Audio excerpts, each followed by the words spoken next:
Good morning, good morning, good morning, man. It's your boy Two Raw TV Uncut, man. Back with another raw live video.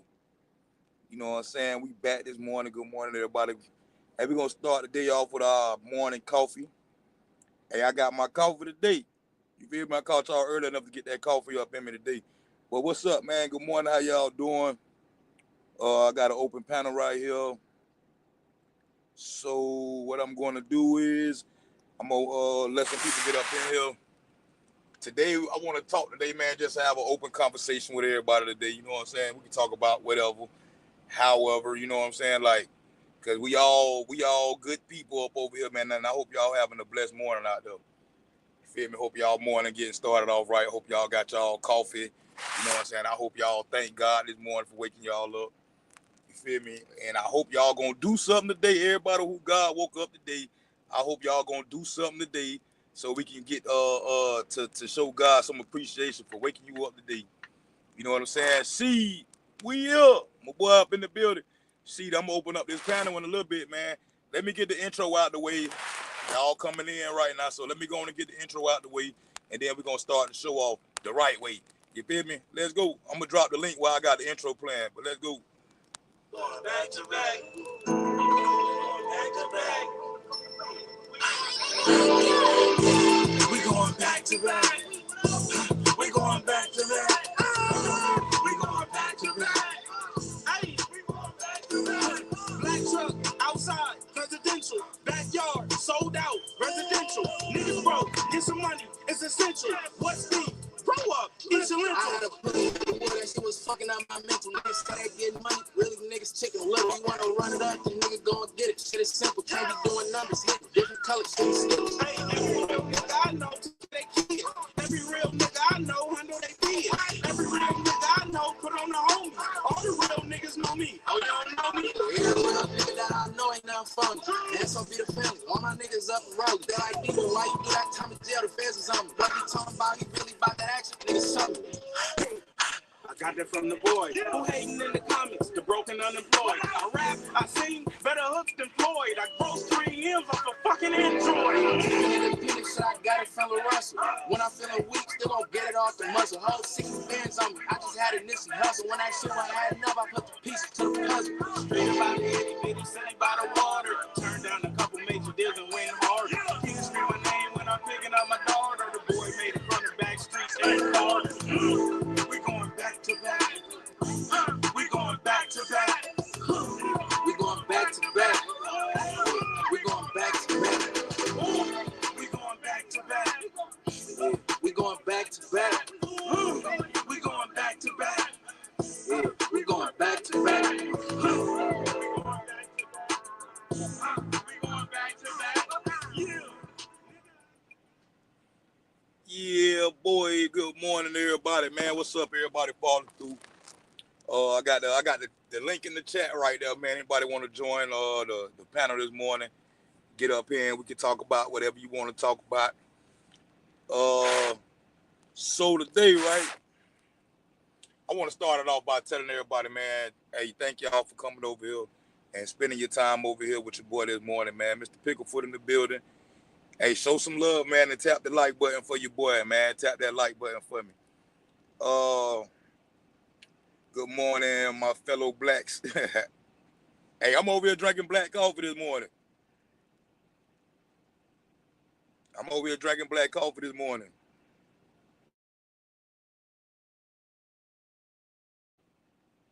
You say good morning, my fellow blacks. Hey, what's up though, man? But look, let me get this out the way too.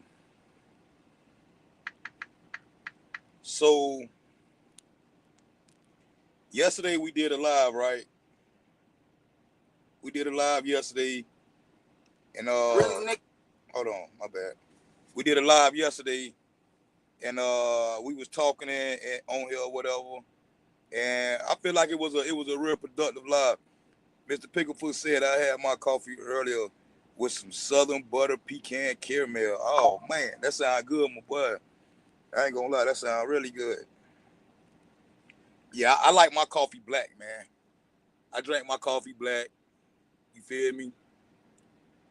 You know what I'm saying? Like I don't know too many other people that drink their coffee black, but I like it black. And when I wanna sweeten it up a little bit, I don't put no sugar in it though. But I'll go get me some French vanilla cream, and I'll put some French vanilla in that thing. You feel me? B Aggie, what up? What up? What up, B Aggie, man? It's been a minute. I ain't seen you in a while, man. Good to have you over here this morning. Appreciate you for stopping through. You try to stay away from sugar. Not really, cause I do eat stuff with sugar in it or whatever, but I ain't trying to stay away. I just don't like the sugar in my coffee, like if that makes sense for real. I don't like the sugar in my coffee. When I drink coffee, right, I'm a real coffee drinker for real, for real. So I drink it black because I like to taste the bean. You know what I'm saying? If that makes sense. Like I like the bean. The bean, it depends on whatever bean. Like I like the Colombian, whatever McDonald's use. I love McDonald's black coffee, like straight raw like that, man. Like for real. So I don't try to stay away from the sugar. You know what I'm saying? I just don't like sugar in my coffee. If that makes sense to y'all. It might not make sense to y'all because a lot of people who drink coffee for real.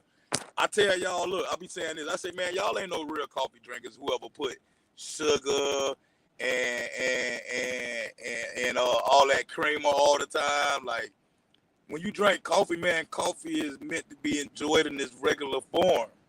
Hey, shout out to all us black coffee drinkers, man. Thank you to Raw. All good. Yeah, for sure, man. You know we got to check on our people. So look, I want y'all to put, Carla say, I'm about to get my coffee in a few. I want all y'all to put in the chat right now, like, how do y'all like y'all coffee for real? How y'all drink y'all coffee? Out of the 8 people on here, is it any other people out there besides myself that drink coffee black? I want to know like Joe. You feel me? I want to know like Joe. How y'all coming when y'all drinking y'all coffee? How y'all coming, man? How you stepping with that hot cup in your hand?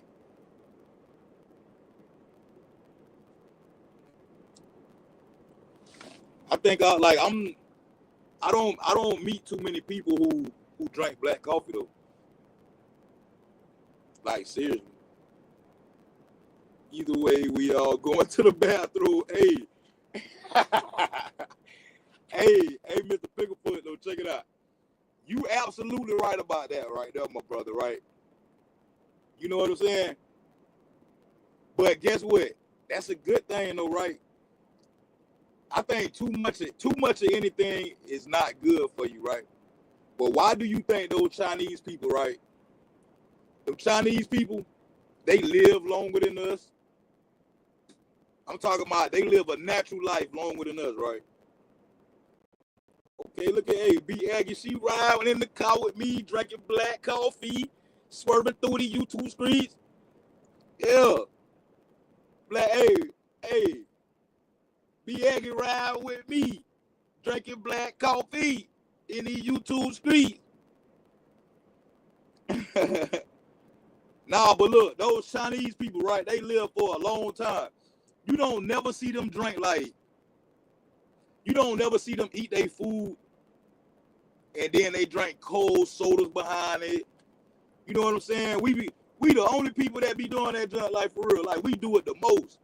We feel like our meal is complete when you got you a cold drink sitting there beside you and you just eating you eating all that greasy food and putting that cold drink behind it, cold water, whatever. I don't care what you put behind it. You putting that cold water behind it. We the only people that's like that. We the only people that's like that. See, look, why do we go to the bathroom after we drink coffee? Like, why we always end up in the bathroom, no matter how you drink it, right? Let me break it down to you, bro. Look, it's warm, bro. It's warm, and when you put that warm stuff back in your body, it makes everything flow, like it loosens it up. You know what I'm saying? Then your digestive system all loosened up. It's time for it to come out. So too much of anything ain't good for you, right? So think about it like this, right? You ever cook some greasy food? Like anything greasy for real. You ever cook some greasy food, right? And then you put some water on it, or you put it in the refrigerator. All you know how the gravy stuff be looking when you put it in the refrigerator, right? Tish, what up? Hey Tish, come up. Y'all, anybody want to come up? The link in the chat. When you put it in the refrigerator and you take that greasy food out of the refrigerator the next day, you see all the white grease clumps and stuff like that. You be seeing all that. What you think that junk doing in your body when you eat that greasy food and then you drink that cold water behind it, or the cold soda, or cold tea, whatever cold drink you like to drink, behind that warm meal, that junk that grease locking up in your stomach, all in your pipes, and you know what I'm saying? It make it hard for that junk to come out, bro. Like, so them Chinese people, they live for a long time because they always drinking what? Tea. They drink tea with their meals, and they look. They be going to the bathroom. You talking about we go to the bathroom? They definitely going to the bathroom. You feel me? Man, stop. No. You feel me? Them Chinese people live so long because they don't need no colon cleansers and all that other stuff. We be needing that because we be clogging up our colon. You feel me? You gotta drink some warm. You gotta keep warm. Like I ain't gonna lie. This what made me start looking that stuff up. Right, my daughter. Shout out to my daughter, my oldest daughter. I used to think she was like kind of throwed off a little bit, and I'm gonna tell y'all why. My daughter would not drink water unless it was warmed up. Man, move. My daughter would not drink cold water. Stop. My daughter would not drink cold water at all. Nothing cold. Like she used to just drink. She'll have to warm up her. Stop. She'll have to warm up her water before she drank it.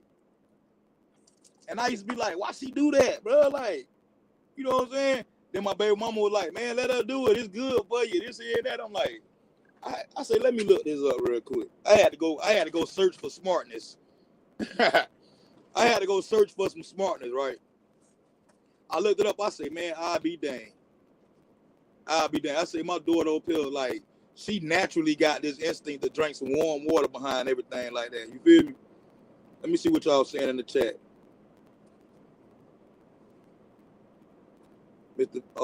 Carla say, I drink my coffee with sugar and French vanilla creamer. You're not a real coffee drinker. You got to enjoy the bean. Only me and Aggie drink coffee the right way. Since I'm in Texas, the first half of the year, I do iced coffee with a splash of creamer, and the rest of the year, I do hot coffee with creamer. No additional sugar. I bet. I agree with you on the no additional sugar. So, Mr. Picklefoot, are you staying away from sugar? Like, are you trying to stay away from sugar? Tish speaking to everybody. Hey, me, too raw. Man, quit doing that, Tish. Come up here, Tish. Hey, everybody tell Tish to come get on the panel right now. B. Aggie say facts. I guess she agreeing with what I was saying. They going to the bathroom while sitting at the table.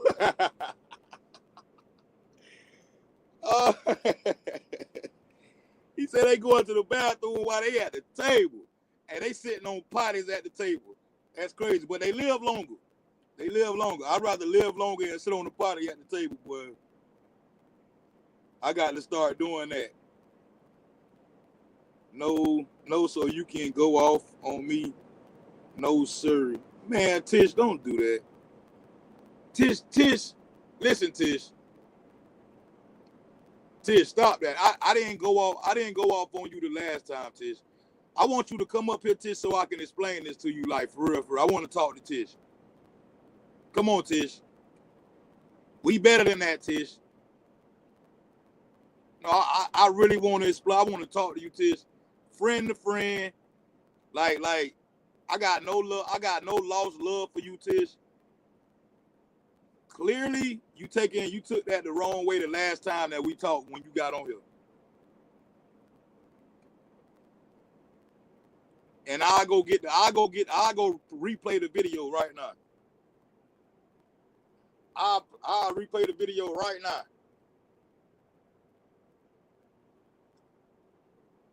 Matter of fact, let me look it up. I remember that day quite well. This is what we talk about with like friends, man. Tish, we better than that. Come on, Tish, hit the panel. Everybody put Tish, get on the panel. Like, come on, everybody tell Tish to hit the panel, man. Hit the link. I want to explain this to Tish, like on what happened, and so we can have a better understanding of what's going on.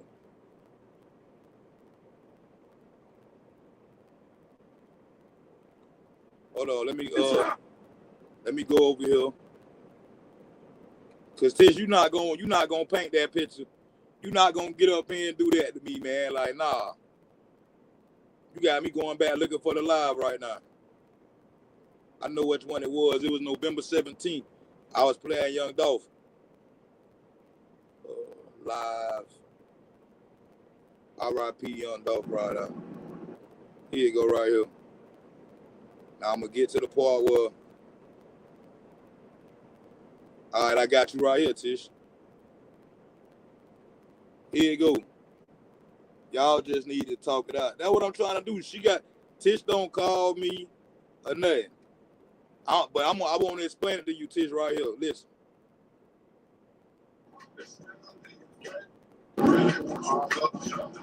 And it's crazy. I went right to the part right here.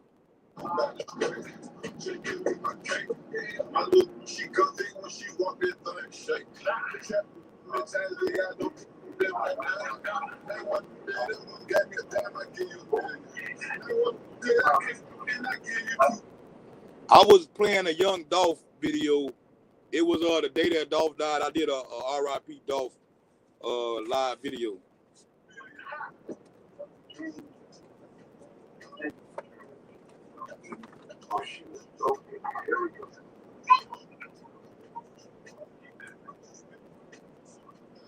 I want you to hit up Misunderstanding, Tish.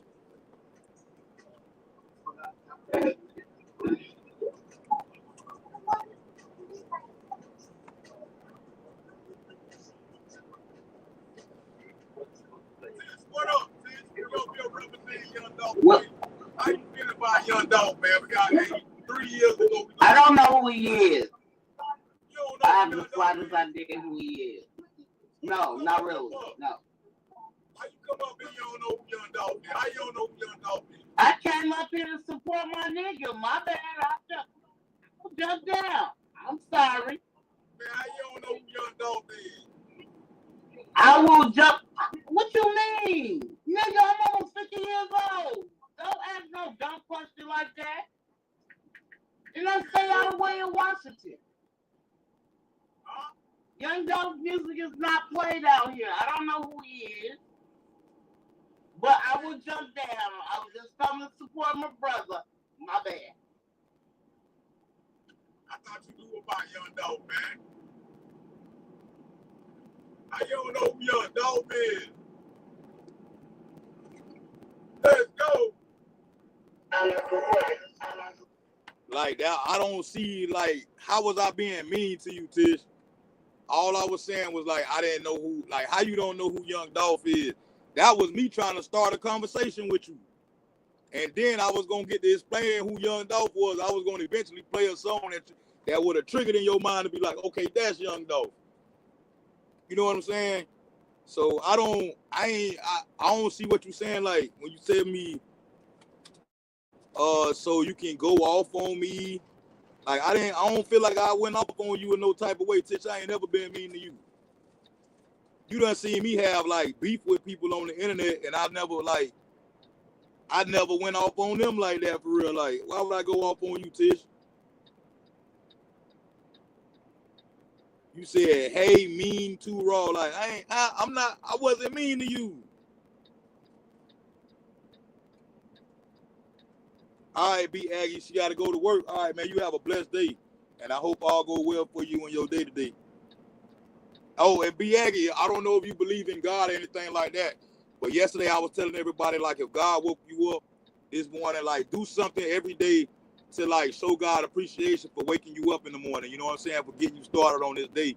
Because there's nothing that you did yesterday that's so special that God just say, I'm going to wake you up today. You know what I'm saying? So try to do something and pleasing in God's eyesight today. And you have a blessed rest of your day.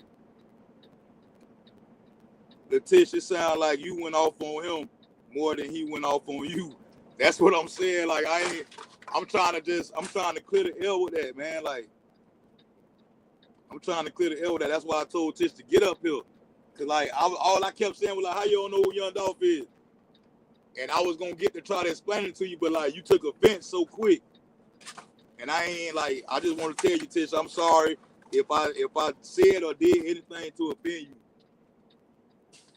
And I just wanted to let you know, like, it's not that, it wasn't that serious, like it really wasn't that serious. All right, man. So look, with that being said, right there, now look, we can talk about like how I swear that just started the show off right there. That got the show started right there. Man, oh man, how could I say this for real? And y'all want to know? I'm gonna tell y'all this. Right? Look, this was the Bible verse of the day, right? We're not gonna stay on the Bible, but the Bible verse of the day, it hit my phone today. It comes from Isaiah chapter 9, verse 2. It say, the people walking in darkness have seen a great light.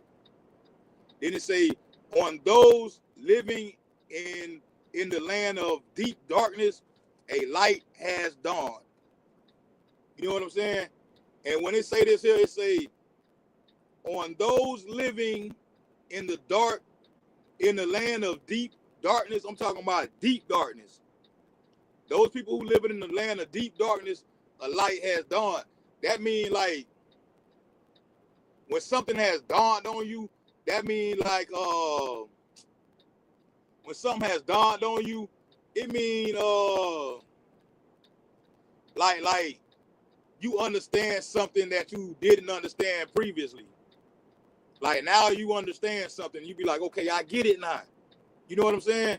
So Tish, I want to say this, and you a friend of mine, but you coming on here this morning, you been, since that happened that day, like you been living in a deep, dark place right there with me. And I'm not even like in that dark place because I didn't mean any harm. But I just told you just now, like, hey, it wasn't like that. So now we you know what I'm saying? You was just like thinking this here, but now it's like, now you should understand where I come from when I say what I said. Like I didn't mean no harm on that. Yeah. And to the rest of the people, like, if you in a dark place, right, man, like that just means like everything is like, it's temporary. Like it's not a permanent situation, bro. It's not a permanent situation. Then when you get an understanding of everything that's going on, and then you start to look at stuff different, man, like for real.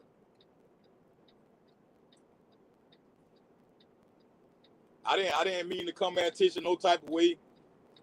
And I really feel like it was the opposite if you ask me.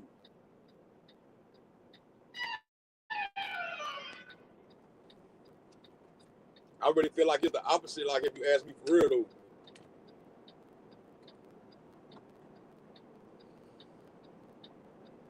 Dang, Tish, I ain't know, man. Look here. Look here, man. I wish somebody else was here that day that was here, but I just played it on there for you though. So look. Now we done got that out of the way. Let's go over here. Let's check this out real quick. Hold on, let me go to my Hold on, y'all. Don't go nowhere.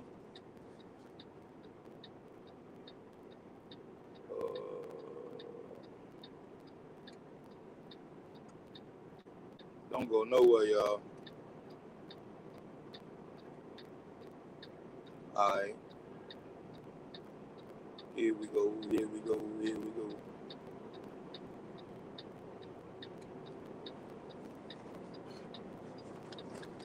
Did y'all see the story with Cam Newton, with Michael Irvin's son and all that other stuff? Hold on, let me put it in.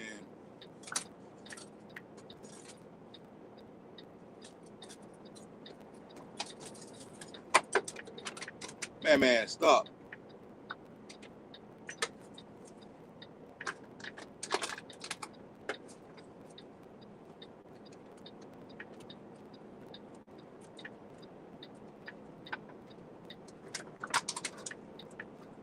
Hold on, y'all.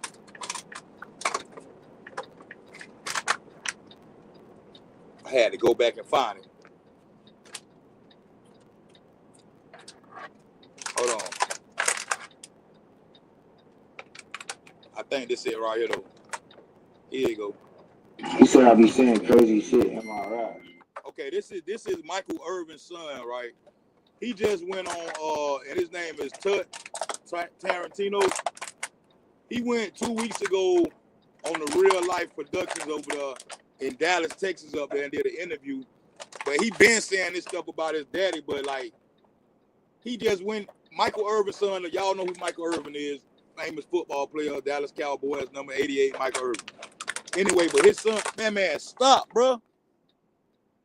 God dang. His son went out there bashing him and stuff like that a few years ago, but now it's starting to resurface. And Cam Newton had something to say about the way Michael Irvin's son was doing and going about everything. And I totally agree with Cam Newton, what he's talking about on here. But y'all listen to it, and we're going to be a judge of that. And I want to hear what y'all feel about this situation right here, too. Yeah, he don't know what the fuck, like. Right, my son raps. His name is Tarantino. Wait, what? My son, right? What's his name? He raps under Tarantino. His real name is Elijah Irvin. He raps about some of the hardest stuff in the world. And I said to him, son, you grew up in a 20,000 square foot gated community home. He said I grew up in a 20,000 square foot, and it's not that big. I ain't gonna lie to you. It ain't 20,000. Yeah, it ain't 1,000. That shit. Not even 15. Okay. You know what I'm saying? It doesn't even matter. But he, you know what I'm saying? He was exactly. Where does this stuff come from? Got out of it. Hey, Mr. Picklefoot, you know your sounds, boy. You know your sounds, Mr. Picklefoot. You just made me come up with a game idea. Name that sound. I got me a game, y'all. We're going to do name that sound. Name that sound. Hey, man had a whole water bottle. He got my water bottle. I had finished drinking his water bottle this morning when I come off my walk. When I came off my walk, that boy, hey, I just put my water bottle down. He grabbed the water bottle and started chewing on it. That was a good one there, man. Hold on, I got a phone call.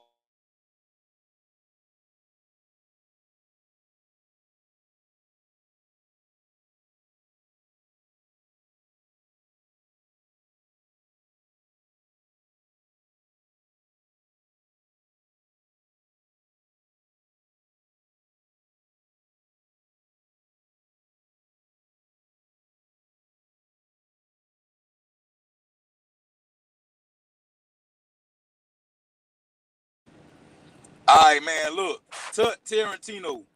But listen what Cam Newton got to say about this. Got like a big house to me. But what's up, man? That's God, I just hope none of the children that I've ever claimed play with me or take me for granted. Elijah, my boy, that ain't it. That ain't it. That man clothed you, took care of you. I don't give a fuck if it was 1 square feet. Nah, bro. Not like that, bro. Not like that. I see what you're trying to do. You're trying to get the bear off your back, but you're trying to discredit what your father said. Bro, stop it, bro. Stop it. Living your truth. Yeah. Rap about your truth. Don't rap about what the trend is. Don't talk about or dress like what the trend is. Living your truth. I don't got time for folks to just be saying like, oh shit, bro. Shit, we smoking on Zod because that's the new. Man, nigga, if you only smoke motherfucking Reggie, smoke motherfucking Reggie, my nigga. Yeah. If you smoke Black and Miles of cigarettes, I don't give a fuck, that's you. Nigga, I got partners right now that just even know, like, bro, I can't even really hang out. I don't be knowing how to even act or order when I'm with you. Don't do. That's why you around me, bro, because I need real shit. I don't need no fake ass shit. It's okay to be you, bro. You don't gotta put on a perception of something. I had a heart. No, nigga, I didn't have a heart. I had a sweet ass life, nigga. Yeah. Cause when he got me when he said, man, it wasn't 20, it wasn't even 15. He gassed it. It was a house, bro. It was a house, bro. We gotta stop. This generation is fucked, bro. Everybody want to be hard, bro. Everybody want to be, man, bro. Just because of your circumstance, that's a blessing, bro. Yeah. And the people that's rapping trying to get to where you at. Trying to get to where you at. Use that. Talk about that.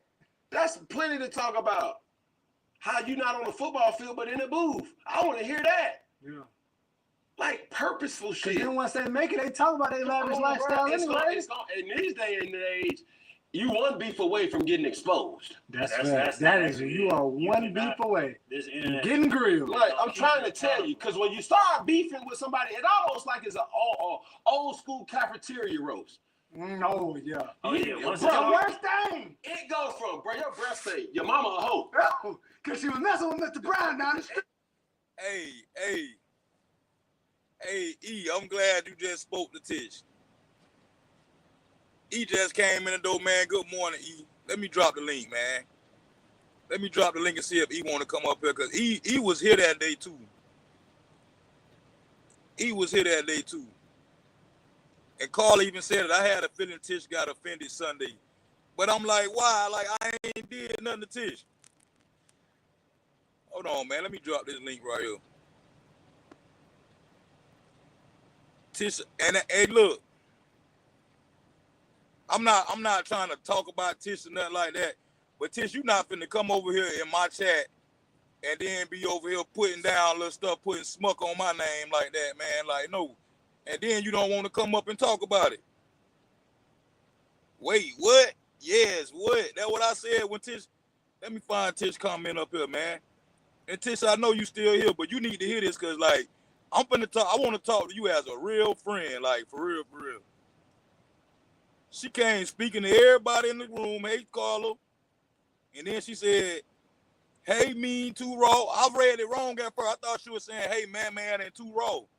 Because I was just skimming through it. But then I said, hey, mean, too raw. Then I told her to come up. Hold on, I see you come up. She said, no, so you can go off on me.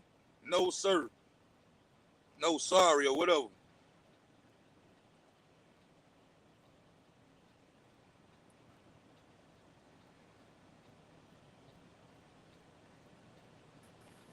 All right.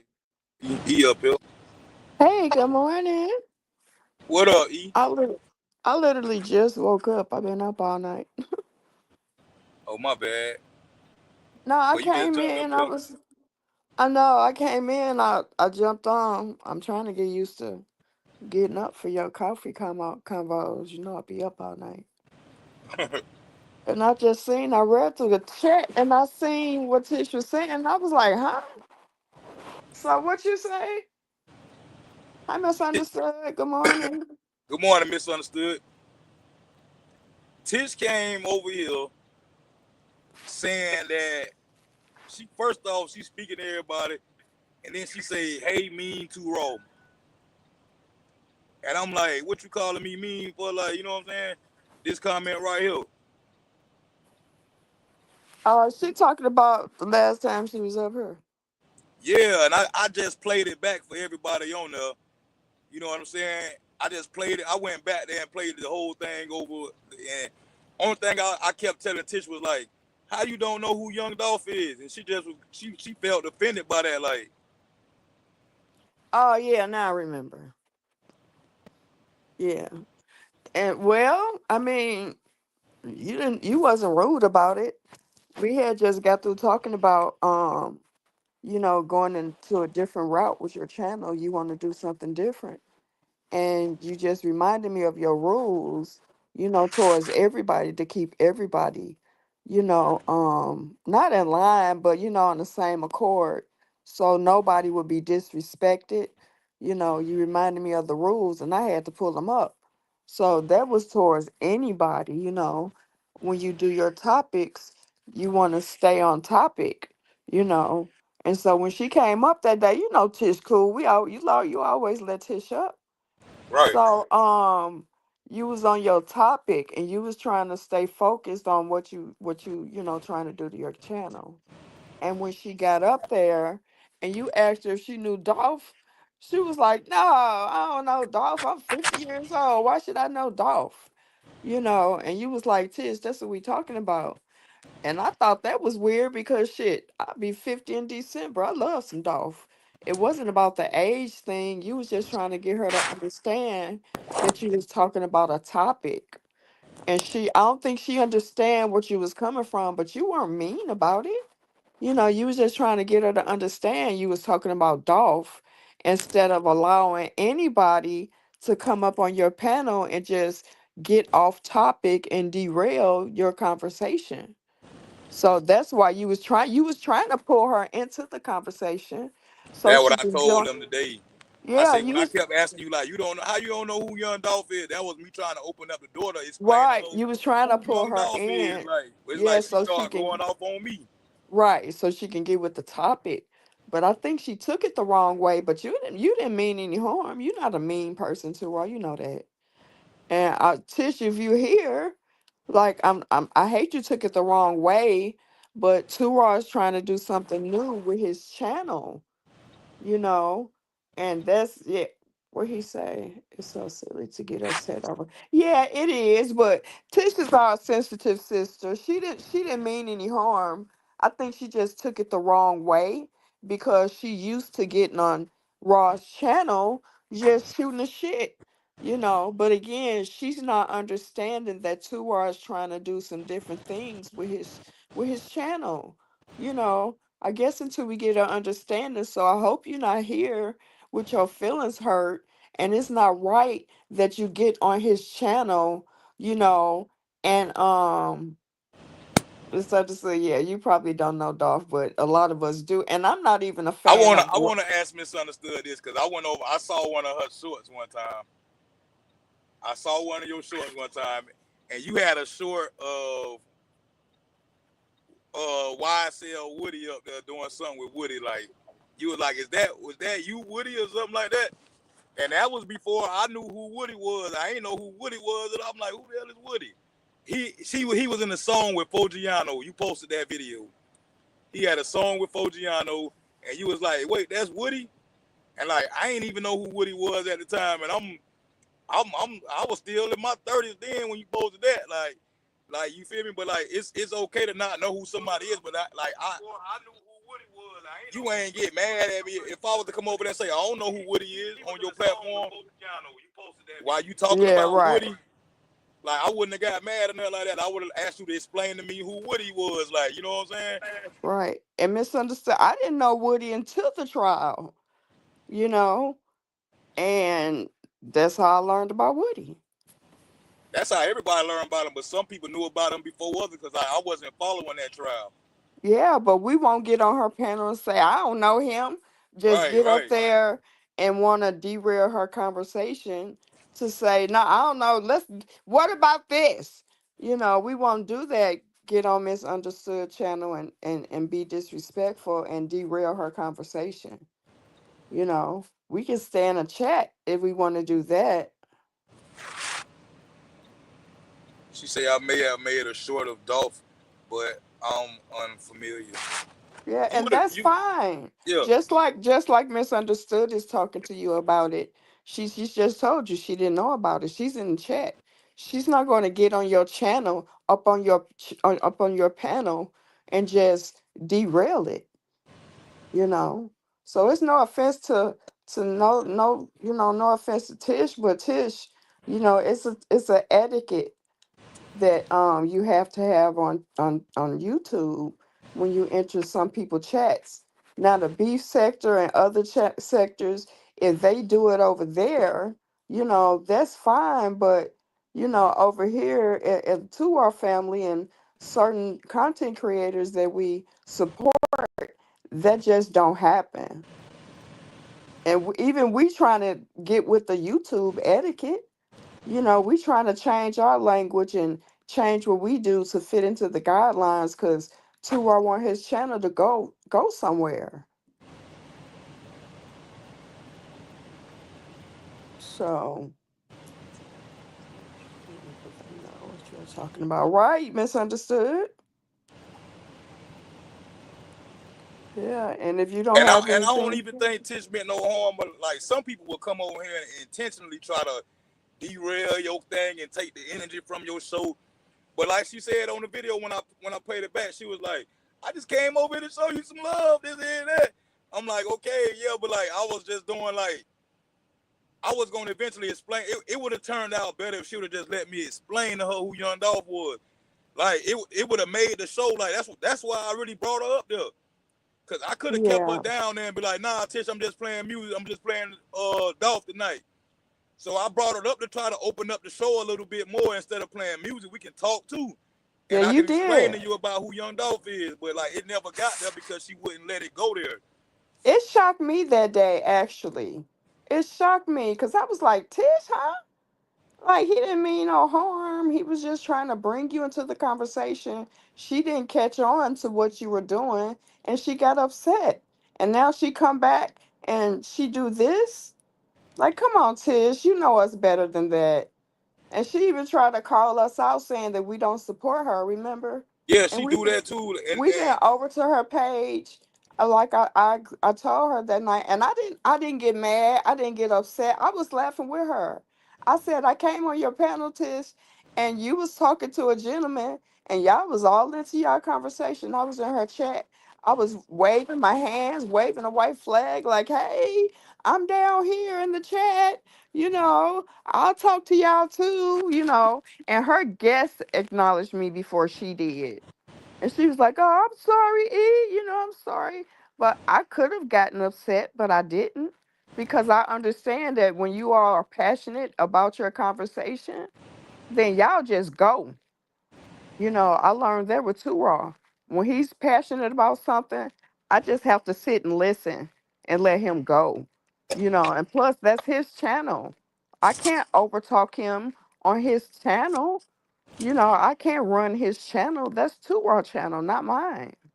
And that was a big thing that used to go on with me. Like when my channel was like more popping and we was like we had more motion going on, should I say, over here. Like when everybody was tuning in to see what Too Raw had to talk about today or whatever, like, you know what I'm saying? You know those group of people that we had around us back then, 2 years ago. So it's like a lot of people used to come over here just to get their shine on, like trying to promote their stuff. And he used to tell me all the time, like, man, you gotta stop that. Don't be letting people just come over here and do that like that. You know what I'm saying? That's And why we came up with the and rules that's why we came up with the rules. to keep everything. So just to let y'all know, I'm gonna start posting them rules again so everybody can know that everybody should be respected. Nobody is to be disrespected. Not the chat, not the mods, not the host, nobody. Respect his chat. People come over to hear and see Too Raw. Nobody is to get to get in the middle of that. What I mean, I'm trying to stop cussing too raw. Yeah, me too, y'all. I ain't I cuss got to all get show. my word. I ain't cuss all this show, and I didn't cuss yesterday at all on the show either. So, Yeah, well, I pray for me. Shit. But nah, no, we pray it for was everybody, like for real, like, yeah. and I want people to know too, like this. I don't want nobody to start thinking like people over here just sometime and or whatever. Like we not sometime and we human over here, like just like everybody else. You know what I'm saying? So it's like we always talk about like my live yesterday. It was all about like good stuff from like we was talking about God all day, but like we can come over here and have godly people can have other conversations too. Like you know what I'm saying, Right. and be respectful with it and just keep it together. Like we don't gotta just constantly just be talking about God all day over here. But we some believers over here. You know what I'm Right. saying? But like we believers, but we also like we have conversations about other stuff too. And it's normal for that to happen. Like you don't nobody's perfect. Like that don't mean walk out here and do dirt. But we not doing dirt over here. We just having conversations about topics or whatever. Yeah, and then sometimes, we go off of real life situations. God is blessing both of us real good right now. Right, So right. we can get on and just talk about the goodness that the Lord is moving in our personal lives and then try to just spread the goodness. You always been a preacher and a teacher on here too, Raw. That's just your gift and your talent. You always done this. It's no different. You just trying to, sharpen up your craft, and there's nothing wrong with that. Fact. Like So I Tish, wait a minute, I wish Ross. So Tish to Tish, come it back, was man. no harm meant, to Raw just trying to go a different route. So you are more than welcome over here. To Raw wasn't mean or nothing. So it's not fair for you to come on here and call him childish names when you have his number and you could have called him. Y'all could have And, had a conversation. and You this shouldn't is get this the thing too. I'm sorry, but you just brought that up, and I gotta say this. We that day that it was me, you up here, and Gamma and them was in the chat. That's that day all the train riders came over here, and we was just talking about right before Tish came up. We were just talking about what right. like Okay, she true friends. All right, see you bet. Like what true friends like when we like how to notify your true friends, like notice your true friends, whatever. Like we can go forever without talking, but we know it ain't no beef or nothing like that. We gonna come back and be like, we gotta basically we're saying like real friends got to understanding with each other. Like right. in that same breath of us talking about that, Tish, you came up here, and this is me as a friend holding you accountable, Tish, for what you did. I'm not starting no beef or nothing. I'm just holding you Mm-hmm. accountable because you did it in front of everybody on live, and I'm doing it right here on live, like for real. But and It's it no made beef us or look nothing. stupid. We telling us Facts, how we support friends and facts, support other people, and you came up here and made us look and real just stupid. right So if the after we people, said that, like yeah, if the people in the chat didn't know us, we would have looked bad. new people would have came through and be like, oh, they don't support people like this girl, and they would have kept scrolling. Let me get off here. You know what I'm saying? Like, like that's how you run off blessings too. Some people look for other channels, like, oh, I look for the channels that support other channels, and they get out here and help you. Big channels do that. Mm-hmm. So, what if somebody would have came through here and they would have been like, they would have heard you say that, Yeah. and you did it on live, like, and the live before that one, since we was on here talking, and you did it again, and I was like, you right, Tish. Here go my phone number. She told me send your phone number to me on Facebook. Soon as the live ended, I went over there, found Tish on Facebook, sent her my phone number, and I was like, whenever you do a live, Tish, just send me the link right here so I can get notified in case I don't get your notification. And then like she left it on. She didn't even look at my message. You know how on Facebook you can tell when the face dropped down that they seen your message. She didn't even go look at it. Then you come back the next day and start talking. You said all of that on the live like the very next day while we talking about friends.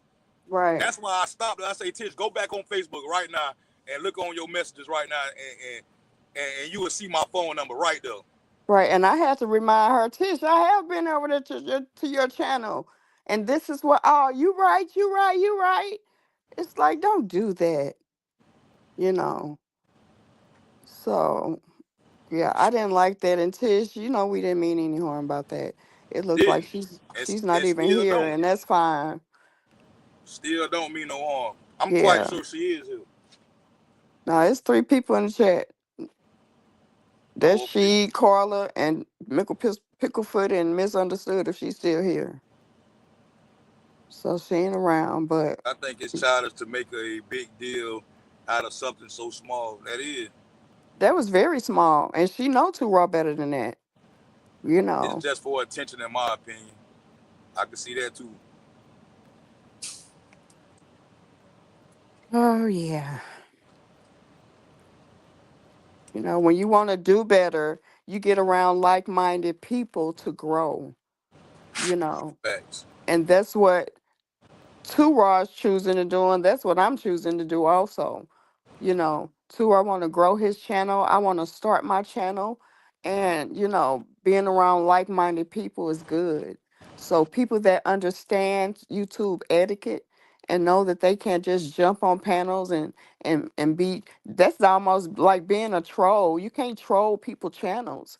You supposed to be a family member and you up there trolling and you don't get that you a troll right now. So it's not fair that you come up on somebody's panel and do it, and it's not fair that you stay in a chat and do it. You just don't do that. And then you just come up here and say all. You could have just not said nothing. You come up here and say that, and then run away. And when I'm telling you, like, let me talk to you about this, you didn't run away.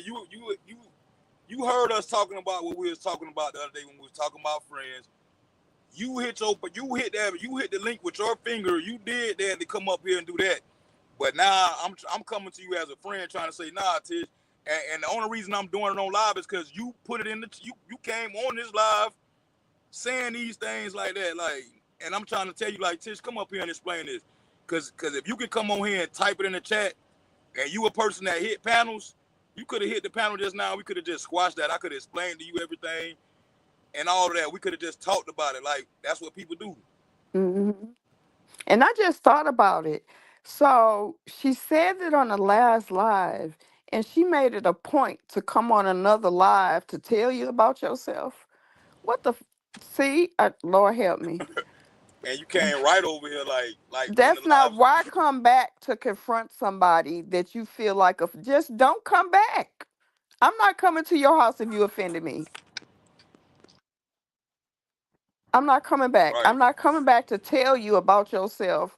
If I see you in the street or something, that's one thing. Or if I got your number, I'ma call. If you ever offend me on here, I'm not gonna address it on here. I'ma hang up and call your black ass, and I'ma say, "What the fuck was that? Like, we Right. cool? Like, we gotta talk about something? Like, what happened? We got a misunderstanding because I would never, I have to get it straightened out. I'm too cool with you. I love you. I just can't be having no beef with my people without finding out what's really going on, without getting an That understanding. just like that movie, Don't Be a Menace. Remember that movie, Don't Be a Menace, with the Wayans brothers? Mm-hmm. Remember he had the they was putting out them guns and everything, and he opened up the mirror truck and he had the big missile back there with the remote. He was like, "Dude, we have a problem." That's how you call your friend when they disrespect you. Out, hey man, look here, let me get off this line real quick. Call, man, hey, what's up, bro? Yeah. No, for Okay. real. My people, we gonna talk about it. Right. And move forward. Correct. That's how adults do. That's how it's handled, Mr. Picklefoot. You feel me? That's how adults do. So I feel like anybody childish, they got a childish mind for real. If you having a disagreement, especially with your people, and they don't want to talk about it, man, look here, that's the people that you probably need to question on. Like, is these the people that I need to be cutting out of my life for real? Like, you feel me? Like, you got to cut them people out for real, for real. Cause y'all should be able to talk about it and be like, man, if I feel like, man, we better than this shit, why you don't feel the same way if you my dog? Like, if you my homeboy, you my sister, anything like that. If I feel like, man, we better than this, and you over there feeling some other type of way, you been had something on your chest against that person. Like, that's how I feel. Yeah. Carla been around long as me. Carla has it where ain't nobody ever said or done nothing to Carla. But I don't even take Carla to be that type of person to get offended if somebody, you know, just I just don't see Carla getting offended by too much of shit. She pretty much an adult, and she probably will say something. That's our quiet storm. So I think we are all at the stage where we can address an issue and move on. We can agree to disagree. We don't have to agree on it, but we can get an understanding as adults, and move on. Now I understand how you feel and you understand how I feel. And that's good enough sometimes. Facts. A and E, I gotta tell you something too. Got a new update, new game alert, Mr. Picklefoot that helped me figure out the new game to bring to Okay, my channel. okay. Mr. You know what I'm Picklefoot, saying? what we got going on? So look, we was just on here, just talking, right? And man grabbed my water bottle that I was drinking water out of this morning when I went for my walk, and Mm-hmm. started chewing on it. Mr. Picklefoot was like, man chewing on the water bottle or something. I was like, what the hell? Hey, so I stopped the video and I was like, man, you was right about that. I was like, man, now I got a new game we can play while I'm in the truck called Name That Sound. Oh my God, nigga, you better not fart ever. I do not want to be naming farts. Oh snap! Yeah, I ain't gonna fart on that Mr. day. Picklefoot, you know Tura's a fool. We gonna hear some sounds.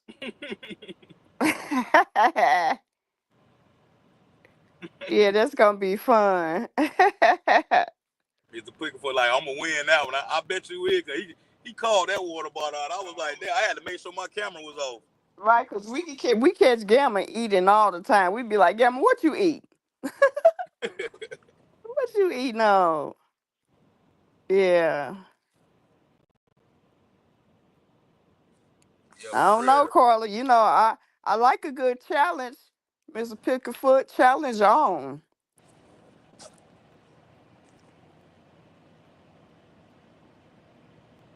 Hey, that'll be like, y'all remember that game when you was a kid, right? You know the most turned up game as a kid to me, like on them rainy days where it's raining and all your friends like this what used to happen at my house. My house was the hangout spot, right? Where all the kids in the neighborhood, they can come inside. Like, everybody couldn't go in their house. You had to wait on the porch. But Mr. like my house Picklefoot, was, say less. Look, okay, say less, Mr. Picklefoot. I'm from the he said, show "Come me on, come state. on with it." Hey, Yeah, so don't look, threaten me with a good time. hey, so the most fun game in like growing up and stuff was like when all your friends get caught at your house in the rain. It's raining hard out the door, so everybody in the house, right? We just all sitting in the living room, and somebody just busts out with, "I spy something blue." Oh, yeah. What? I spy, turn it up. Well, I'm talking about it take it to a. I still play that game with my kids. Hey, if No, your kids ever bored in the house, bust out with the I Spy game, and it's gonna turn up quick. Everybody no, get I excited did running that around. with Zealand. You told me about that when you did that with your kids, and I did it with my granddaughter. And now that's what she loved to do. So I just bust out and say that. But she always want to go cook some shit. So it don't last long. Yeah, I Spy that game, boy. Yeah, Oh, for real. that's fine. But yeah, you got something cool and good going on, bro. Just keep doing what you're doing.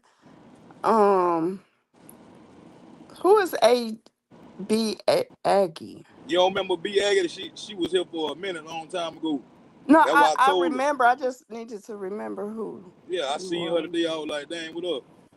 She had to go to work. She said though, Oh, okay. cause it been a Oh, little minute since I seen her. I took Sister Tina just posted something. I wish I could hear from her. Maybe I need Who? to uh Who? Tina. Oh man, Tina. Yeah, Tina. I be seeing Tina on Facebook. I'm gonna reach out to her. I ain't see her post nothing in a minute though. Yeah, she just posted something. Hey man, remember Tina? Who used to go to the microwave with Tina all the time? Was it Tracy? I want to say Tracy ass, but it was Carla. Who that was used to go to the microwave with Tina all the time. No, I think it was somebody who ended up being our op or something. They turned on our ass, I think. That one girl, I What forgot her her name name. is? She went She over the got Boss Man channel. yeah. She could be getting modding and acting all strange and shit. Yeah, her. So I know who you talking about. I just can't think of her name right now. It was her and Tina always in the microwave, boy. Yeah, go to the and then Tina, get the stick. Tina get the stick, boy. Hey, man. Off to the microwave. Tina stayed at that motherfucking microwave. Hey, look here. I don't care what nobody say. Like, it's no other content creator out there that be coming up with the little stuff like I had going on, boy. Like, you know what I'm saying? I had the poop box. I ain't heard nobody ever say the word poop box before. Then I heard Charleston White up on the left video talking about, yeah, her poop box and this here and that. I was like, boy, look at here. Like, what Charleston got going on? I could look. I used to be over there with Dewberry and them and Charleston and them, and you know what I'm saying? I know I done said somebody about a poop box over there on Dewberry thing. So Charleston not there stealing my content, y'all. Come on, hey, wasn't nobody hollering the poop box. Yeah, you had some sayings going.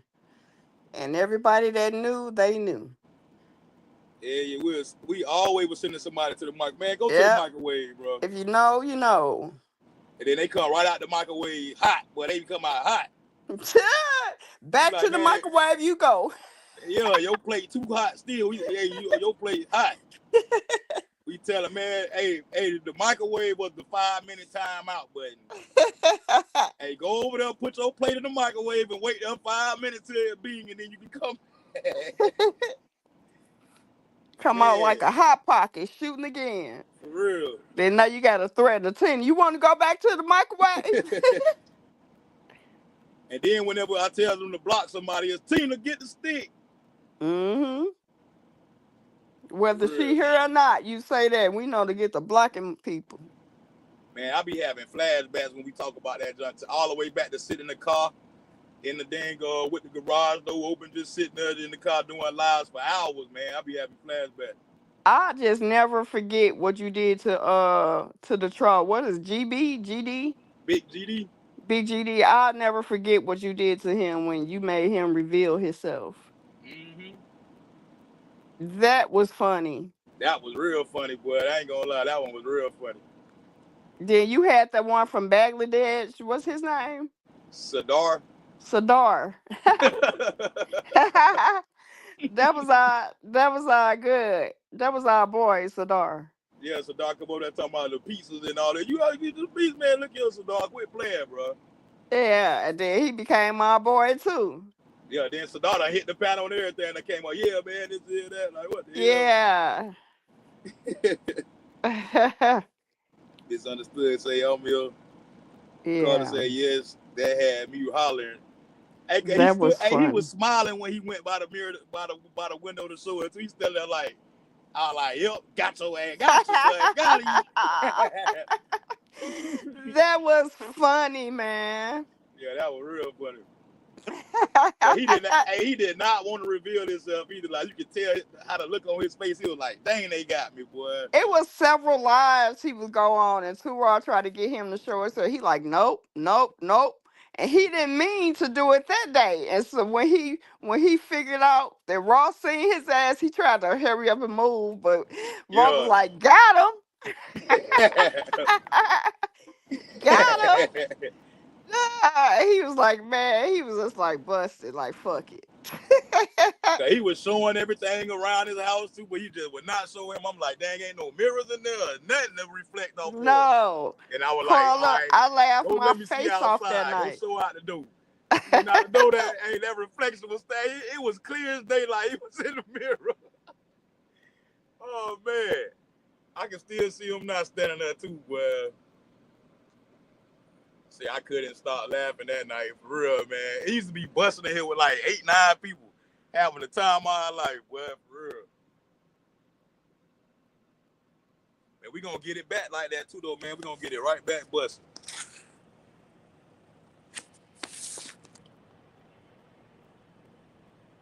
For real. That joint was fun, though. Hey, man, how about I dropped my phone and broke my screen, man? Yesterday, I broke my whole screen, dropped my phone on the ground. Out the top of the truck. That junk was off the top ropes and bam, right on the ground. Why I had my case on it, so it had to fall on a rock or something.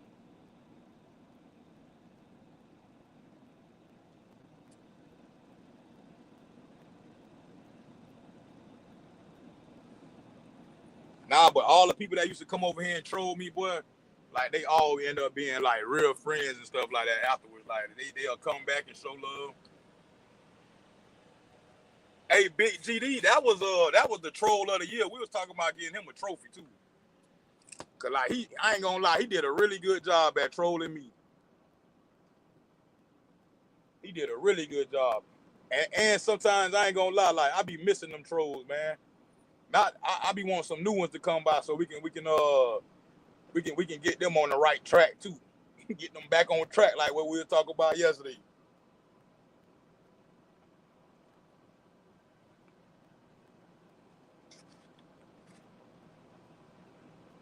Man. What's up, boy? What's up, man? What's up? Come here. You got something on your ear. Caller say, wow, what? You there? If you trying to say something, we don't hear you. You ain't nothing coming out. You know my. I heard you say something. Mr. Picklefoot, I'm about to make some scrambled cheese, eggs, and sausage. Dang. You ain't gonna put no grits in there? Hey, how y'all like y'all grits, man? Y'all like watery grits or thick grits? He don't eat grits. I think he say she don't eat grits. Oh yeah, I dropped my phone yesterday. How y'all like y'all grits out there? I like thick grits with cheese in it. Like it gotta be both. Thick grits with cheese. I don't like them watery grits. I'm debating the grits. LOL. I'm too hungry to wait. I usually make mine thick. Facts. Hey, you put cheese in yours? I know you do, bro. Like, even when I don't got no cheese, like I still gotta have some thick grits, bro. Some thick grits with some salt and pepper. What? I'm talking about like that sounds good, Mr. Picklefoot. But I am not a big breakfast eater. Yeah, I don't like them hospital grits. Hey,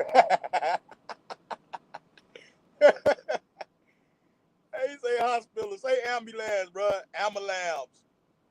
Ambulance. Say ambulance.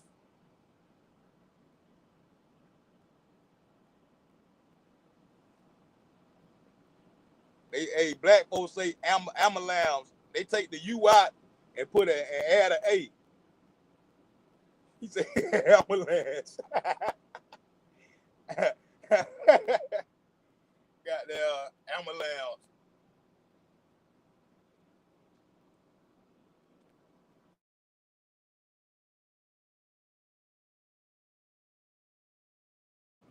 Hey, that's funny right there. Cause you usually skip breakfast. Like sometimes I ain't gonna lie. You asked Carla, but I'm gonna answer that. Sometimes I skip breakfast too, bro. Like, but like for the most part, ain't nothing like a good breakfast though, man. Especially like on the weekends or even on the weekday. Like I don't skip breakfast usually, like for real. But I do skip breakfast though. Some days. But like for the most part, I gotta eat me some breakfast. I skip lunch before I skip breakfast.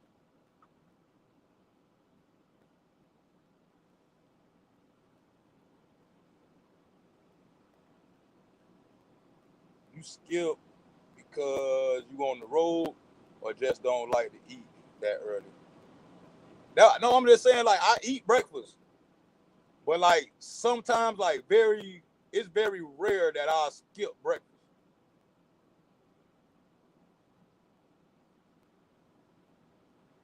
Cause I ain't gonna lie, I love some eggs, cheese egg with cheese on them. It gotta have cheese too. I like eggs, scrambled eggs, and grits, sausage. I just like breakfast, man. Breakfast is really good. I eat breakfast for dinner.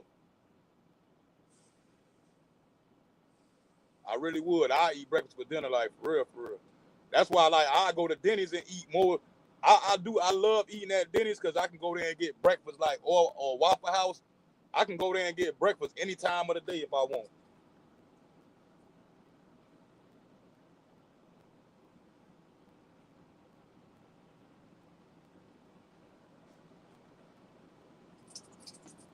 Oh, eat back, eat back.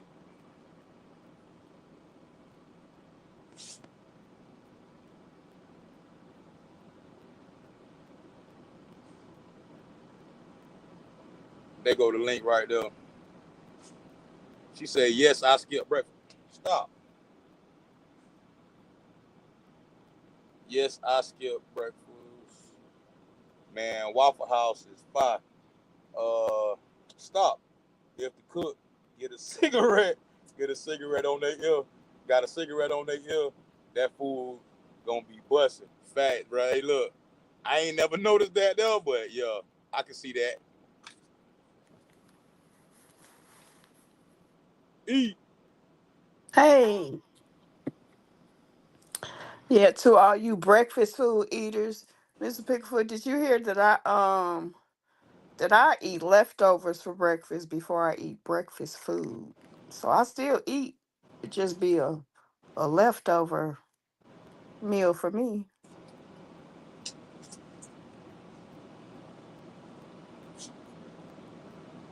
Waffle House five, Thanksgiving. yeah. Waffle House used to be good at 3, 4 o'clock in the morning after the club, Mr. Picklefoot. Hey, look, it's dangerous to go to a Waffle House now. That time of morning at the club. I back when I was I that's I said back then it was that's Mhm.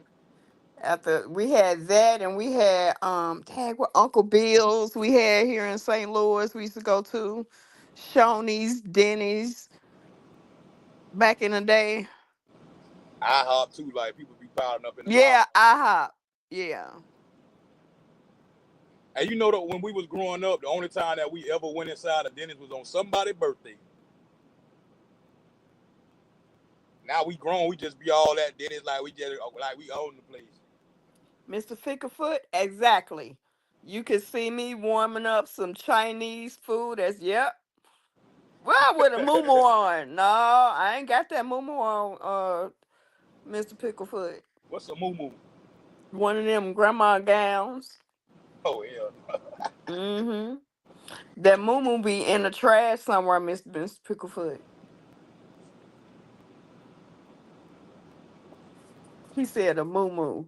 I can't wait. Grandma used to get it in with that moo, Mr. Picklefoot. Don't act like grandma didn't get it in with that moo on. Granddaddy Hey, what? just Hey, since we talking about grandmas, what was y'all grandma like little saying that she said that everybody know that your grandma said that shit. wait till I wait before you do that.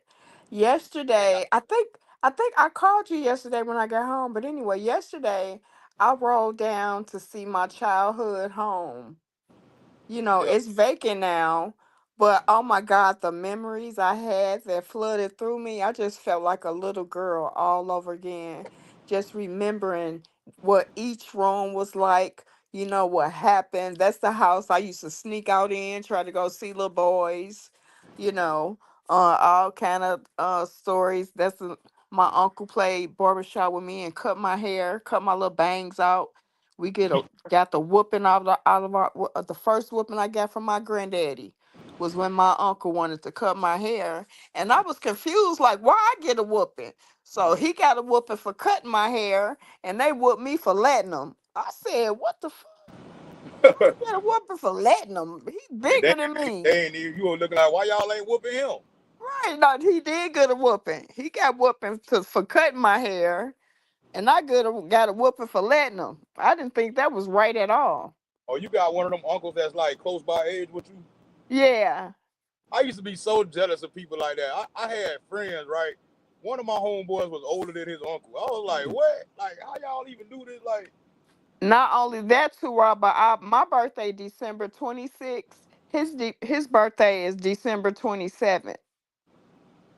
yeah, for real. Those Yep. was those. You be looking at them like, man, y'all cousins. They be like, nah, well, that's my uncle. Like, Right. man, how, that ain't your uncle, bro. Like, I always used to look at. I had a lot of friends like that too. Like, not a lot. I Mm-hmm. say like a handful, but it's something in every hood, every family that got an uncle that's older than, like that's younger than the nephew, Right. or around the same age. Like they right there with each other. Yeah. But all sans my grandmother, she was just a Christian, And I just remember my great grandmother anyway, her humming and singing her gospel songs and in the kitchen cooking.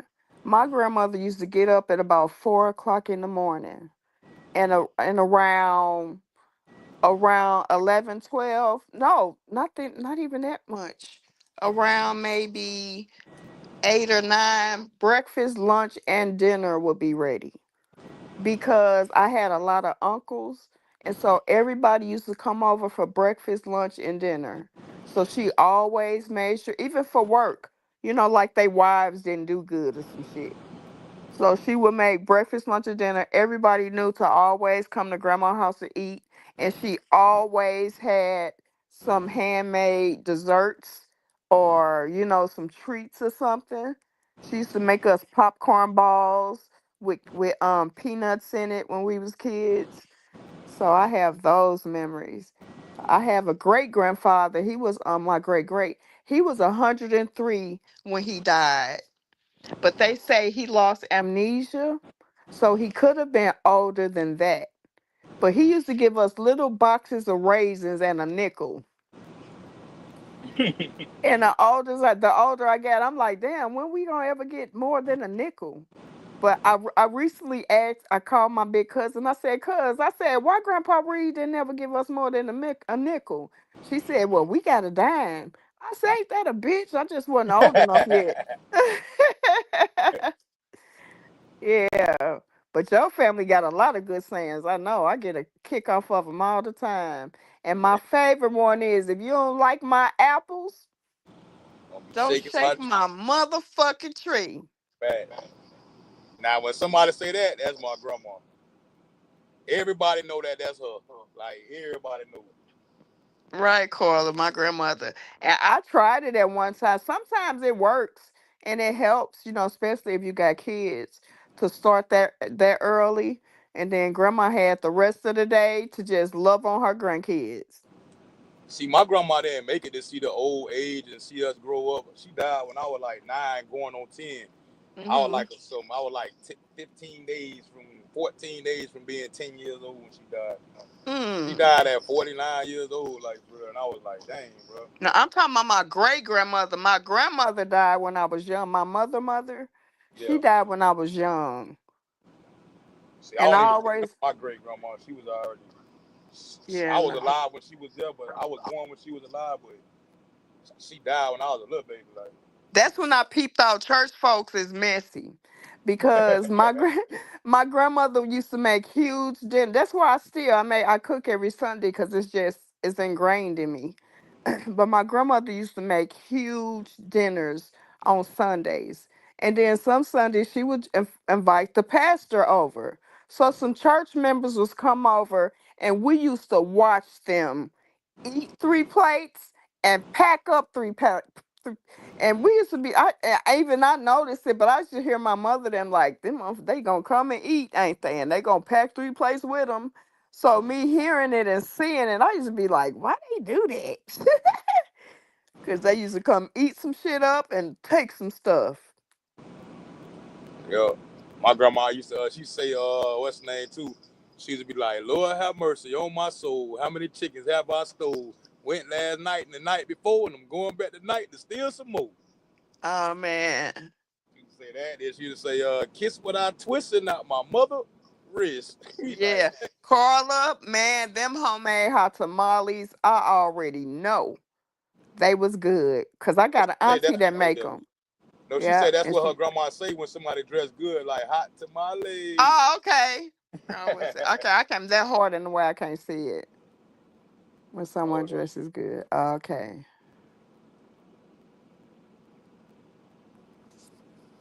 Yeah, them was the good old days, man. Nothing like today. Nothing like today. That's when you really had a village to help raise, your kids. And our family was so big to where we didn't need friends. They be like, your cousins is y'all friends. Go play with your cousins. And them Not that, facts right there. yeah, Them facts. not that we couldn't have friends. It was just so many of us, we didn't need friends. We didn't give, When we had friends and our cousins had friends, they was the distant. The friends was distant cousins. They was like You Right. didn't have like They was friends was family cousins too. too. Like, yeah, you like, man, y'all part of the family too. Like, I Right. can go to y'all house and eat. Y'all be Yep. over here. Like, Yep. girl, y'all done got my mama done whoop y'all behind. Y'all mama done whoop me. Yeah, my uncle used to say that, Mr. Pookerfoot. Only thing open after 11 is nothing. They ain't even say the liquor store. He just said it's a pair of legs. For real, for real. Yeah, It was the well. like times was so like it was just so like it seemed like time was slowed in like time was slowed down. It was just, now everything just moving so fast. Like we living in the same like time zones and stuff like that, but like we as people are moving fast. We Look, I wasn't just moving I this just thought fast back. about something. Mr. Picklefoot, we need to have a talk. Remember we said if somebody offend us, we can talk about it and move on. Mr. Yeah. Picklefoot, your time is up. I wanna know why you feel like I wear moo-moos. Why do you picture me with a moo-moo in the kitchen, Mr. Picklefoot? Why? He said, Miss "Oh B wait, said, wait, what what I I do?" do? Mr. Picklefoot, I'm pointing you out. We having a discussion. You said if we have an issue, we could talk about it. And I have an issue with you because I want to know why you picture me in a moo in the kitchen warming up leftovers.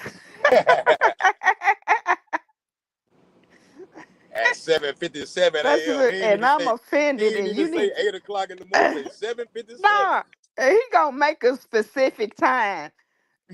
I need to know because I'm mad until you explain yourself. Oh, you was joking. Okay. At the age. You know the new 50 or 20. I ain't come on, Mr. Picklefoot. Don't do me like that. They are super comfortable. But you know what's even more comfortable? Having on nothing at all. How about that? That's what I be warming up leftovers in. My birthday suit, Mr. Hey, Picklefoot. OMG, good morning, OMG. Good OMG. morning, OMG. Hey, pretty lady. Hey, what y'all can see coming back in style that, or y'all wish came back in style like today? That was out like back when we was coming up, or when y'all came up. Wait a minute. It's videos out now. A lot of people doing skits and little shorts on the lady be standing there and like I asked my husband or I asked my man to approach me like they used to approach me in the 80s. So it's a lot of shorts going on like that and they are all hilarious. Gamma. It's Gamma's World. Good morning. Hey, Gamma just brightened up today. Like I swear the sun started shining a little harder when she came in, man. Gamma is such a boss. Man, what's going on, man? Hey, hold up, man. Don't tell the train riders coming. What's going on? I see Terica, OMG. What y'all got going on, man? What's up? Good morning, y'all. Good morning, good morning, good morning. I think the train riders done heard that we live over here. Something going on. They go, there she go. I told you they go to conductor right now. Hey, when I see certain people come in here, I already know what time it is, man. My cousin done pulled up. Hey, hey, E, I want. Hey, since we got Rita right here, E, you there? E, you there? Hey, I'm here, soon Roy. as You know my phone be going on. I'm here. I'm here. I want to tell her, like, soon as Bryson had scored that fourth touchdown, I called E like, man, that boy done did it again. Like, you know what I'm saying? I wish I had her phone number, like, where I can hit her up and call her or whatever, and let her know, like, man, look here, like he did it again. Like, you feel me? So Right. shout out to I'm gonna start calling Also, him my nephew. I'm gonna call Bryson also, my nephew. motherfucking also number 30. Straight up. Good morning, all y'all coming in, man. All y'all train riders. I appreciate y'all coming through. Y'all know y'all got. Hey, we gonna have to turn up. Yeah, Gamma had a good live last night on good topics and stuff. That was Yeah. awesome. We learned new stuff, and I can't wait to the next one because it was just all kind of good tips we was learning last night. Man, I was knocked out, y'all, yesterday too. Like if I missed any lives yesterday was my first day off on my 34-hour reset, my 34-hour break. And on Oh, I grind so hard Monday through Friday or all through the week. Whenever my time up, hey, it's up, bro. I gotta go lay it down, man. I gotta go lay it down. So I don't be missing y'all lives and stuff like that. Your boy be tired, man. I got these babies to take care of, bro. I got, y'all know I got a lot of kids. I Rita, got put these his babies to number take up care of. so we won't never forget it. Also, number 30. We need it all up there so they'll know 30. exactly who we talking about. She said y'all came up on my next video. I didn't even know y'all was live. Man, look here. We here. We live. We drinking coffee. OMG, boo. Hey, y'all in down there talking to everybody, man. What's up? All right, so Mhm. since we got everybody in here right now, right? We can talk about like what I just said earlier, like what do y'all wish can come back in style that was in when y'all was coming up in y'all day and y'all heyday? You know what I'm saying? What y'all wish can come right back in the style like right now, and y'all think it'll fit in with the new generation, like what y'all think? Well, I ain't gonna say it fits in, but I know back when we was ready to fight in high school, we just put on our college bros, getting ready to stump a hoe. With the college grows Them college bros. I don't or know if college anybody grows? remember. Yeah. But bell bottoms already back in. Like Hey, I you know like what I the would? old. Okay, It's some old fashion that I would still wear today. It is. That old fashion was fire, and I will still put it on today. yeah, I'ma say good music. Good music, yeah. This what I wish to come back and style for y'all ladies, man. Cause like us dudes, we enjoy seeing y'all rock these certain pair of pants, right? Oh Lord. They had these little pants the girls used to wear called them gachos. Oh Lord. Mm. Hey, that thing hit different than them gachos, boy. When them girls used to walk around in them gachos, man, you be like, Lord have mercy, boy. So is it like the baby fat jeans? It wasn't like no jeans. It was like some little pants they put on that everything move when they walk in. Like, you know what I'm Them saying? Like leggings that they wear nowadays? they like the leggings, but they was called gachos. They was like some thin leggings, like some thin ones. They had Mm-hmm. some with like the little bell bottoms the girls used to wear at the bottom, like the little ones that go down like that. But they was like mostly like some tights or whatever. But they be like loose at the leg, around the leg area, like you know what I'm saying? Yeah. Yeah, them gachos used to be hidden.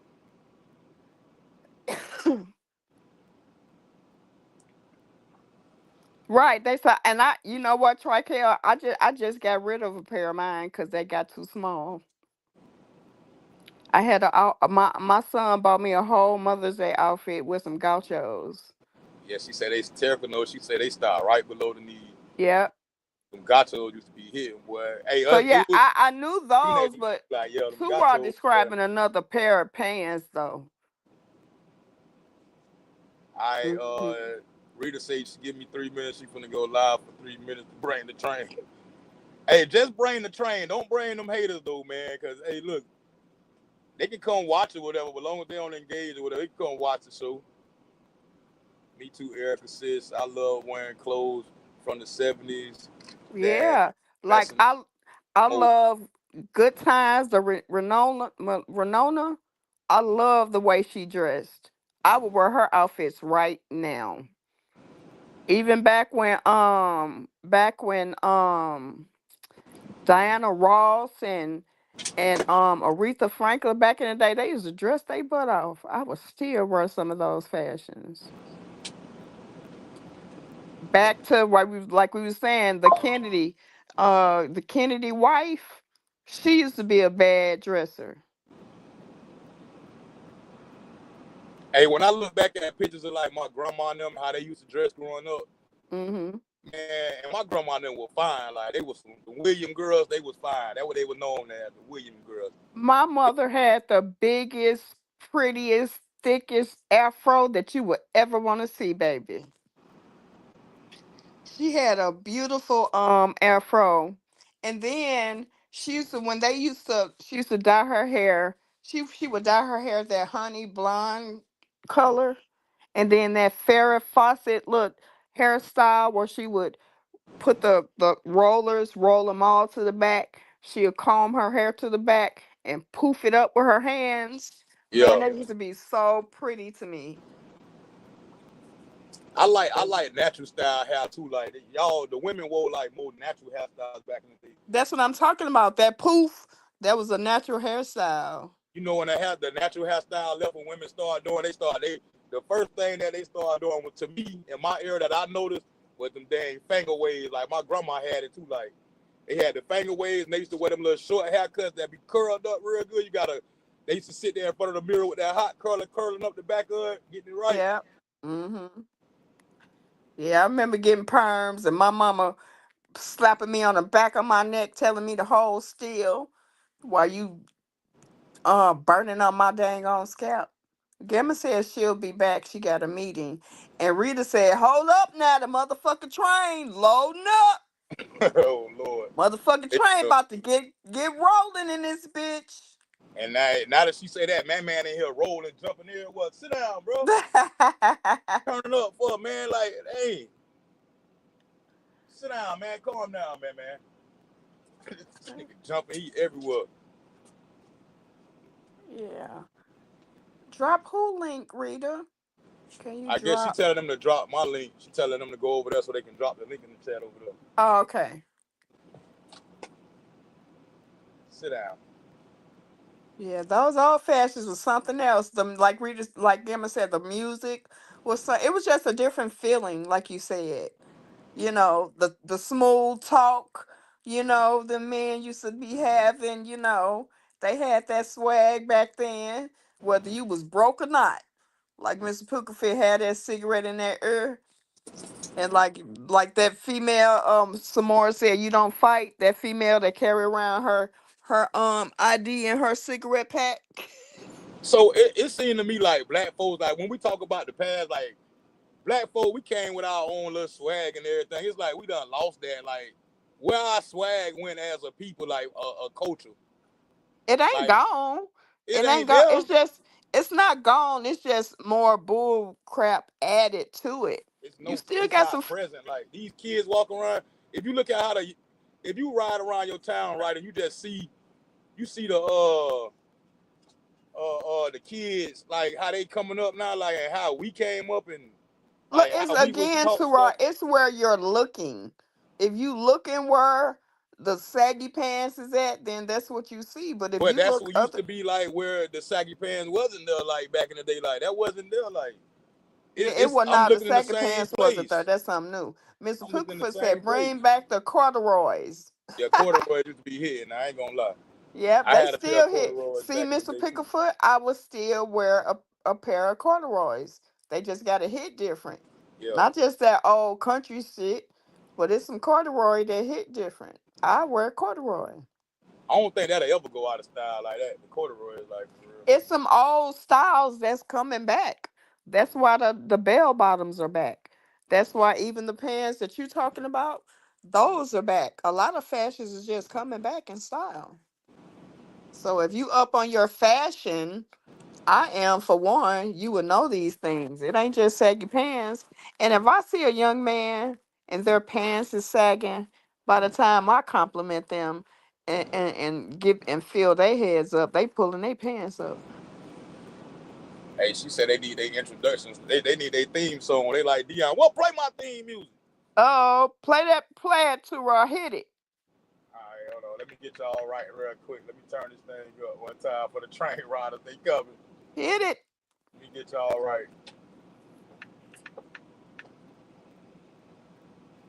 They come. Hey, they be doing that too. Like, let's go, man. Here we go. You know what to do, Rob?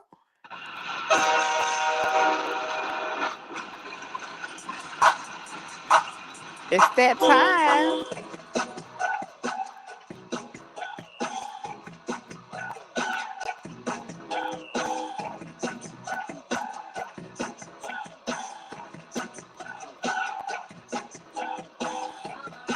Here come the conductor. Come on, conductor. Come on, train riders. Load them up, Rita.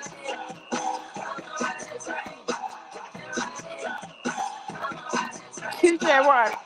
Cute your wife. Hey.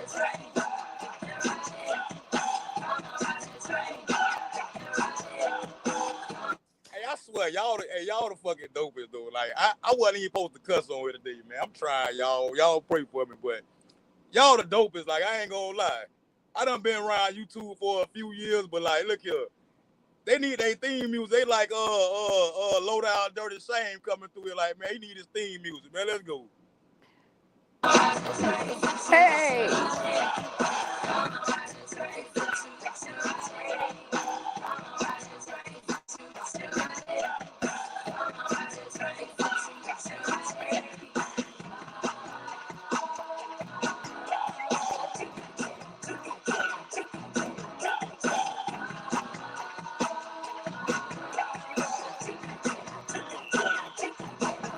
Way deep down south, yo, we play this game. It's some quartet DJs and yo, we call it the train. So if you wanna ride the thing, just come on down the train. They go around, Lord, this trouble boy, but your next to kin. Your sister ain't over back up that. Ride on it, you need to stop thinking and come on with me. I wanna take you home with me, so be alone with me. And I can see you wanna hide. Just keep rocking, and please don't knock it until you ride it. So to all of you girls, you know I'm calling your name. Michelle, to me, anytime you wanna ride this train.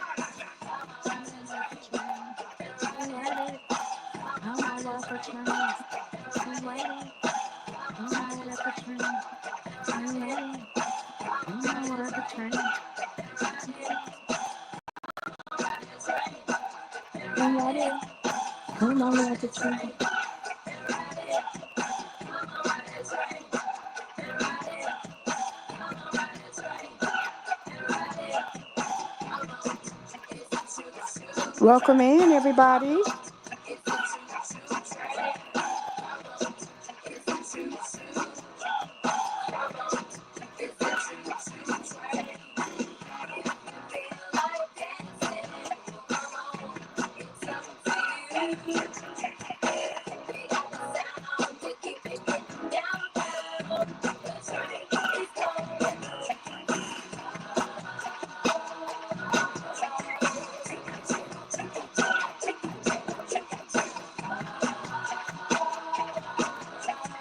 Welcome, Lisa.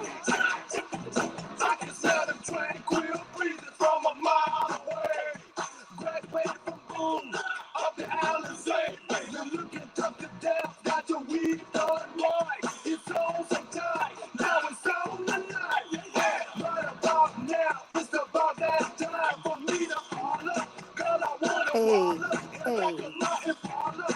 Don't need no tickets for the thing. Just jump on in and let me hit them switches on the train. And it ain't no thing, it's all the same. Get on the train tracks, here we go. So get on the floor and put a hump in your back. With your bang, get ready, like it's coming through the down. Move your arm up and down and make that choo-choo sound.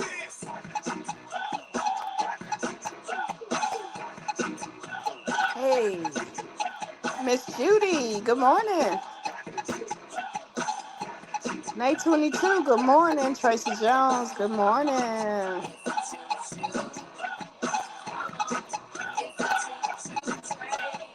Nikki, good morning. Michelle, good morning.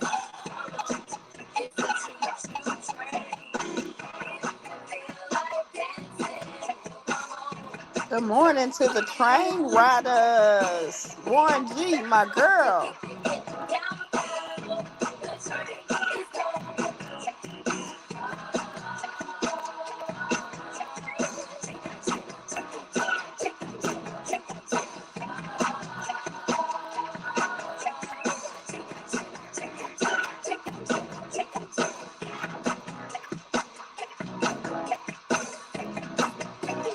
Christine, good morning. Man, god dang, boy. Hey, I couldn't just. Hey, I was gonna let it keep going, but hey, man, I gotta talk to y'all, man. I gotta talk to y'all. Hey, look here. Wait, can I say something to Rita real quick, Yeah, go bro? ahead, go ahead. Rita, every time that song come up, my hand goes in the air and I look back at it and I be riding it, baby, riding it. That's all I want to say to Rita. y'all ain't playing, boy. Like really say this what No. support look like for real. Shout Man, out to the I train appreciate riders. y'all. Train riders, they show up, and when they show up, they come through. They shows out. The Period. ground shake when they come. When you can feel them coming. That's how I Period. be knowing. Like when I see one, let me go. Let me see if I. It's so many of y'all, man. Hold on. She said, "Drop the link, Raw." Let me get the link in here for see. You can't even find a link. All y'all done ran up in here, man. Let me get Sheed up Yeah. here. Let me get Sheed up I here. love the motherfucking song. Them train riders come busting through the door. Yeah, for real. All like So all you see, look, we all you played. see is smoke, Raw. You see that Hey, smoke? Let the smoke clear first. Shit. hey. So this the train rider show and the two raw show. We family. So I played y'all theme music. Now I gotta play the two raw theme music, man. Yep. Let's go. I gotta play the two raw theme music, man. Y'all ready, man?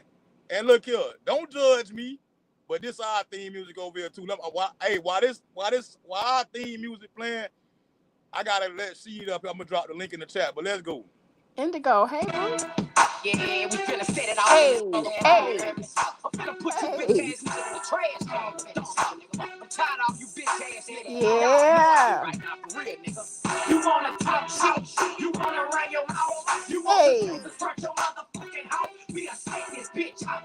Set this bitch out. We'll set this bitch out. Set this bitch. These niggas mad right. They call me bad ass. And Yep. I punish you. You ain't Yep. my equal. We ain't people. I Yep. ain't running. Since Hey. 98, I grabbed my plate up off the lunch table. I told mom I'm thugging outside. We don't need cable. Now I'm the nipples on the titty. I'm 60. You niggas bitches. We real niggas with G Don't codes. get it None of twisted, us we y'all. smoke. We thugging. We We'll all got set this friends. So bitch we off. all be the clutches. We the dodo in the duchess. I'm the photo in the camera. I'm the pistol in the stammer. I got the sickest beamer. I got the sickest magnum. I got the sickest charger. Y'all's 30, mine's 40. I told you Yep. niggas living in me. Before you get stretched in the street. Listen to May that 22. 2 for Hey. playing with a beat. I told you, check out my collar. I'm finna take it there. You niggas ain't playing my project. Y'all play at the fair. Trill Entertainment, that's my thug there. It's love there. DA, don't search my house, cause ain't no motherfucking drugs there. We smart with this shit. We got retarded with this shit. You boots up in my shoe, I set it off up in this bitch. Set it off in this motherfucker. Set it off. My clip all dogs. Bitch, don't make us set it off. Set it off in this motherfucker. Set it off. My clip all dogs. Bitch, don't make us set it off. Set it off in this motherfucker. Set it off. You jumping like a frog. We'll put you on that wall. Set it off in this motherfucker. Set it off. My clip all dogs. Bitch, don't make us set it like this. Lay Siri out the in the oven, I be building. fresh. I be super clean. With Gucci shades, with some J's you ain't never seen. The race car jacket with about 80 fucking patches with the corner mash. Tony Good Stewart food. is Good the mess. cat. Y'all Hey. put attention, nigga. We spinning on y'all niggas. Cop status from the back. Come put some Henny on these niggas, man. You don't wanna fuck with Let's me. go. I learned from the streets. I roll with my Man, let's go, man. We got 50 people in the box, man. Set this bitch off, Raw. Shit. We gonna set it off, man. See, what's up, man? What's going on?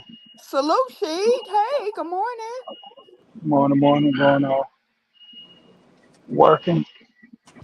Y'all caught me right when I came in the building. Uh, Hey, we caught you at the right time then, bro. Yeah. yeah, we can always use them jewels you drop, Sheet.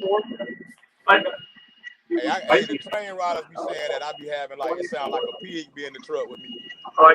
Do y'all hear a pig sound today?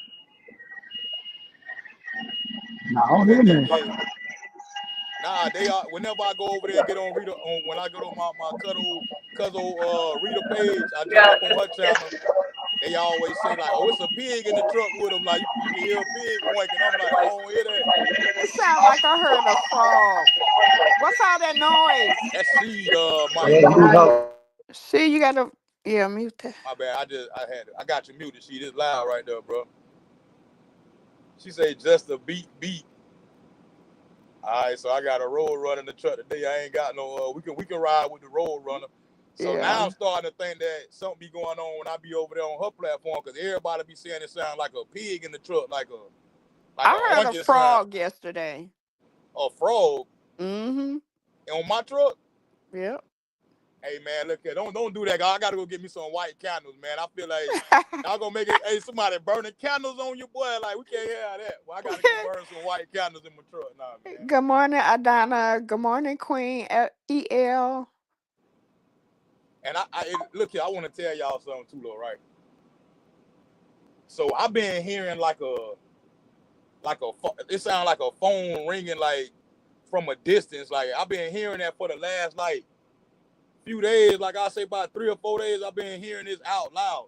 So last night I was sitting in the truck chilling, right, and I got man with me. So I heard it in the distance again, like it sounded like just like that, like a phone ringing loud.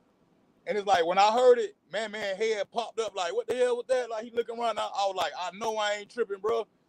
So I'm like, I don't know if it's something in here, like from a distance or something. But I be hearing this little, it sound like a phone ringing from a distance. So y'all sitting up here talking about it sound like a pig in here. E talking about a frog. Man, I'm about to go get me some white candles, boy. Like I ain't lying. Y'all know my people from the island, so they kill, boy. She say, listen to my replay when you was on there, Raw. I'm gonna go back and I'm gonna listen to it. Hold on, man. You gonna make me put it up right now. I'm gonna look it up real quick. And I'm gonna play it right. Let me see, cause I don't. It sound like a pig over there. And you say I was on my channel and you heard a frog. Mm-hmm. Oh hell nah, y'all got me wilding, but it's y'all tripping. Let me see. Lisa, good morning. That was yesterday. I was over there, right? Okay. Yesterday.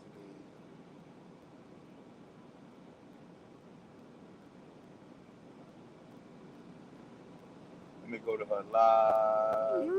That's what I'm saying. Too do it later. Let's Do it let's later. go. Rita All right. said no crazy. I don't want to hear myself.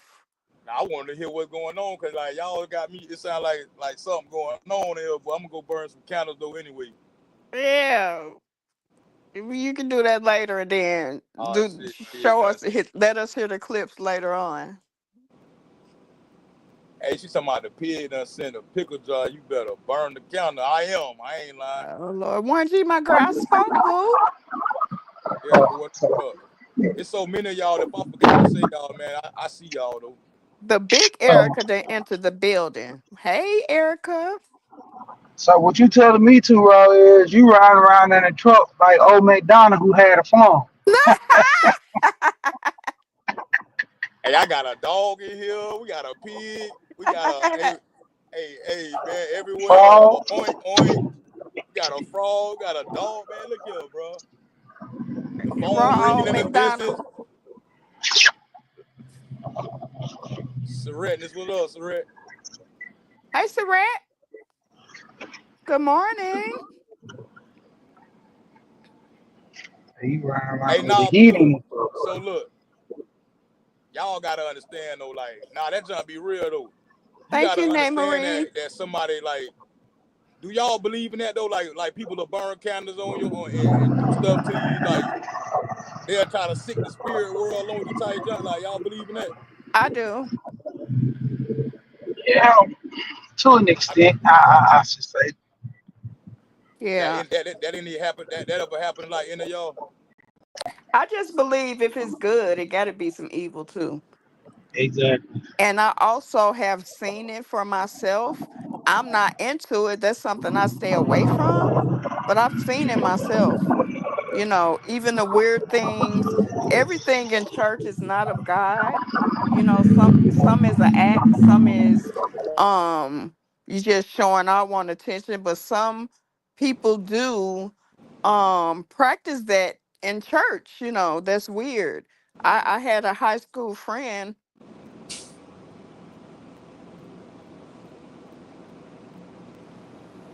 If you saying something I can't eat, she said, hell yeah, put some salt down. That what my hey look. I'm telling you, my people they tell me to burn candles and read like Psalms 37. And then like when you say the person name, whoever you think, after every passage you say the person name, whoever you think trying to put something on you. You hear me, Terrell? Yeah, I hear you now. Okay, I had a call. I'm sorry. But yeah, I had a high school friend. Her mother used to do that Ouija board stuff, you know. And when I seen it, that scared me away from it, you know. But once you learn the difference, you don't want to enter that world, you know. But I believe in it. Mr. Picklefoot say, I didn't know about putting people pictures in the freezer till I came to this sector. Yep. Hey man, I Yeah, don't be Mr. that's Picklefoot. crazy. Hold on, Yeah, what's the Mr. putting the pictures in the refrigerator for? No, I know what Mr. Picklefoot talking about. Like, what is the point of that though? Like to put their life on hold or freeze, like everything, like what that is, It's like. just different people beliefs, and they study different things, and that was told, you know, to somebody. It was weird, but nobody really you know, wanted a Third, what part up? of it. I'm just gonna say that nobody wanted a part of that when it was mentioned. Third Ward, good morning. What up, third? My brother third right there, my brother from another. Yeah, that's the most craziest thing you can do though, is like take away somebody's free will and put like roots on them or whatever. But like I still believe in God though too. Like that's why we got the book of Psalms and stuff like that. We ain't finna go to church, y'all. Don't worry about it. But like that's what the book of Psalms for. It's all prayers for protection. Cause just Right. like it's like we say, it's a good and it's a bad out here too. So it's That's why like you shouldn't allow anybody to pray for you. You don't know right, what right. they praying for. And Or come if in your you house. yeah, and if you want to pray for somebody else, you don't pray for what you think they want. You ask them, okay, what do you want prayer for? Because sometimes their prayer is not our prayer. And you know, and it goes both ways. You know one So thing that I noticed too, E. This is my belief. I believe that everybody who can pray for themselves, they responsible for praying for themselves. I think that we shouldn't be praying for nobody unless they like in on their deathbed. When they can't pray for themselves, people who can't pray for themselves, those are the people that I feel like we should be praying for. Like, cause nobody can go to God and ask God to give you something. You know exactly what you want. You know exactly what's on your heart. You know what you need. Like, you know your concerns or whatever. Like, you know what I'm saying? yeah, Like I don't I think. just I just feel like you should be able to pray for yourself if you yeah. got your own mind, like for real. Yeah, I understand what you're saying, but in the word of God, it says when two or three touches and agree. So you have to have your prayer warriors that prays to the same big God and have the same beliefs that you have. Now you are supposed to be praying and praying for everybody, but he says when two or three agrees. That's why fellowship matters. That's why churches are for. And you don't have to be in church or go to a church long as you have a relationship with God and have somebody else that can pray with you and on your behalf. So I believe it goes that way as well, to Raw. Well, I can see it that way. I can see that way. But I'm Yeah, just was right. thinking Rita of a said, and you different want an perspective. Like, interceptor. Yeah, you need all of that in the Christ of God yeah, because sometimes when you get and you have a friend, the Lord always says, when you're weak, I'm strong. So it's just like me and my best friend. When I'm going through, she got the strength. When she's going through, I got the strength to hold her up. You know, so yeah, I we can can see that. both, so And we it's can, like it's a lot of situations in life that we get through, even when we out there living in the world, that somebody prayed for us. You know what I'm saying? And that's what like got us through those times. Like, you know how they say a mother's prayer, your grandmother's prayer. Like I can see that. I take that back what I said. yeah. I just looked at it a whole different way, but now I No, see I exactly what you understand said. what you're saying too. That's why you just shouldn't let anybody pray for you. You know, just like in a church, the devil could be sitting right beside you. You want them praying for you. You Yeah. know, and look at all the false teachers and preachers that is today. We I'm don't just want saying, there's a them. lot of people that go around and they'll tell, hey, pray for me, man, pray for me. That they, some of them don't even pray for themselves, too. Yeah. And they just be Well, telling people to pray for them too. Like I was thinking on that note too, but I yeah. still see what you saying too on that side too.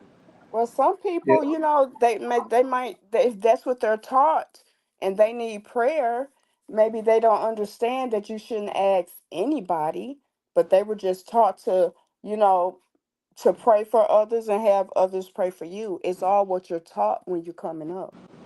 Right. have y'all ever noticed like there's some old people that say this like blessings come in the form of curses.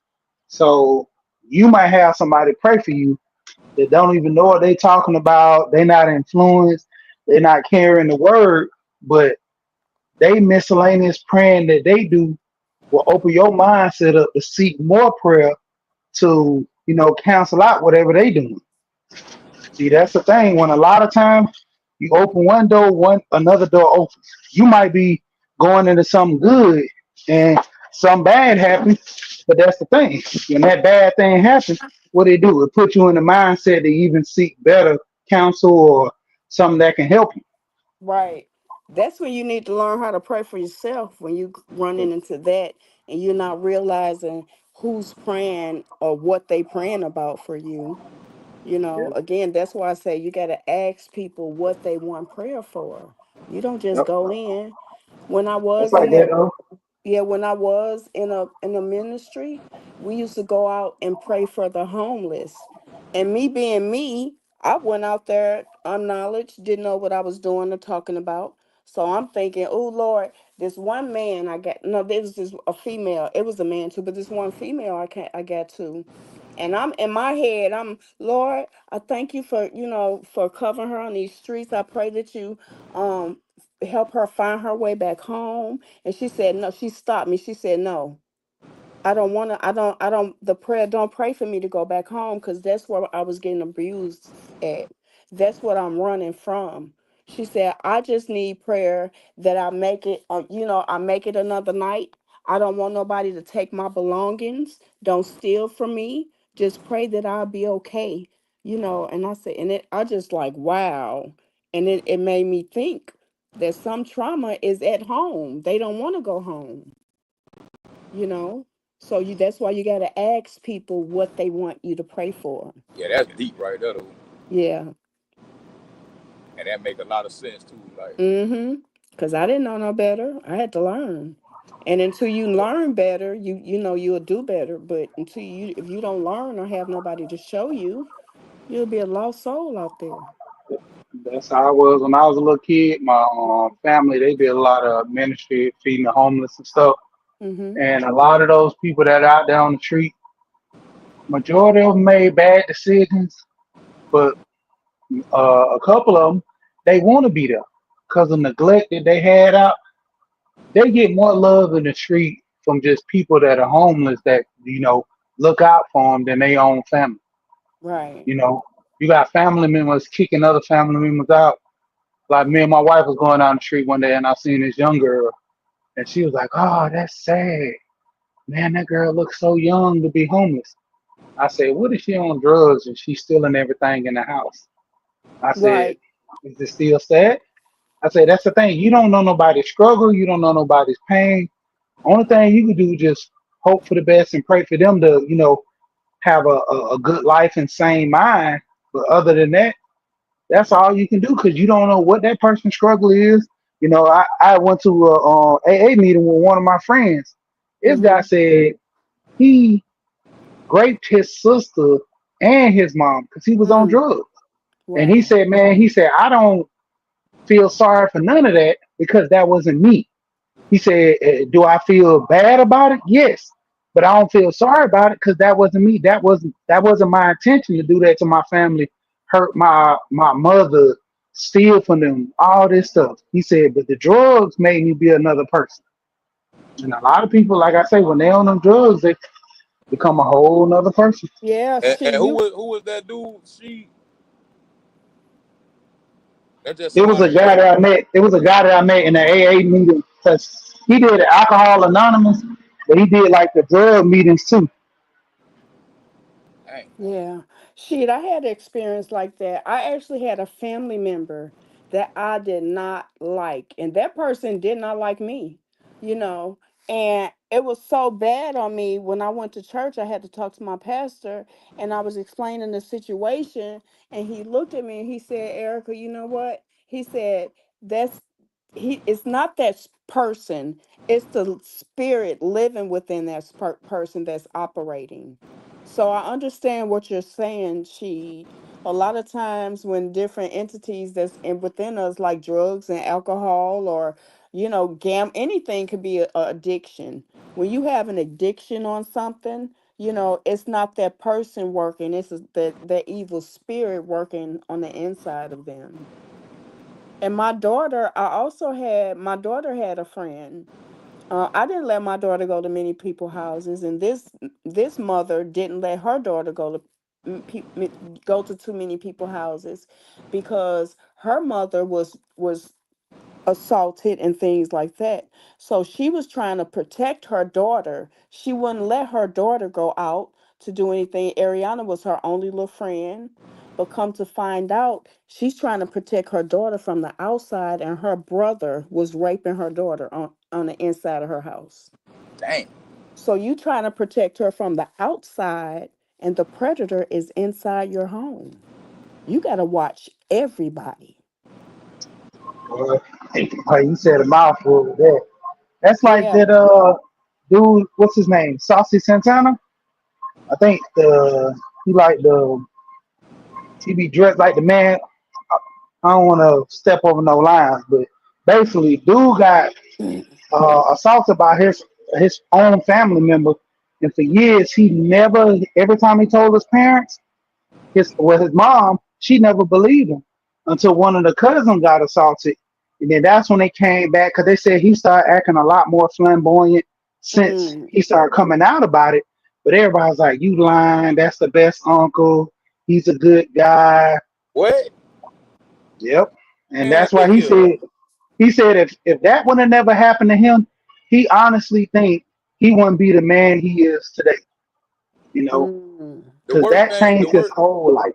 the worst thing that Go can ahead. happen, right? The worst thing that can in that situation is if a kid lie on their uncle and it's not true. yeah. But like, if my child come to me, I'm not gonna off the rip just tell my child like you lying. He the best uncle. No, no. We finna go to this uncle right now. You know what I'm saying? Mm-mm. And when you come, it's something about when you confront somebody out of the blue, you will know if they did it or they didn't do it. Now you will know unless they just real good at what they do. But like if you just Yeah. confront somebody out the blue, just catch them off guard with something like, hey man, my daughter said you been touching on her. You know what I'm saying? Soon as Mm-hmm. you go looking all crazy and nigga, hey, I'm all about, hey, we there. And you going to jail. I don't care who you is, people or not, you going to jail. You know what I'm Yeah. saying? But ain't no way that you just Yeah. dismiss your child and tell him like, nah, this is the best uncle in the world. Like when you done grew up with this uncle, this your brother. You done see you. I know you done seen him. If he doing this, I know it's something done leaked out somewhere, and you done seen some flawed behavior somewhere in life in your brother or who. Like we got cousins we grew up with that we know like, hey, this cousin flaw as hell. Like you gotta watch him now. So Yeah. anything come on, bro. I don't Tara, like that story there, bro. can I read some of your chat? Because your chat is talking. Yeah, I've been trying to hit them up.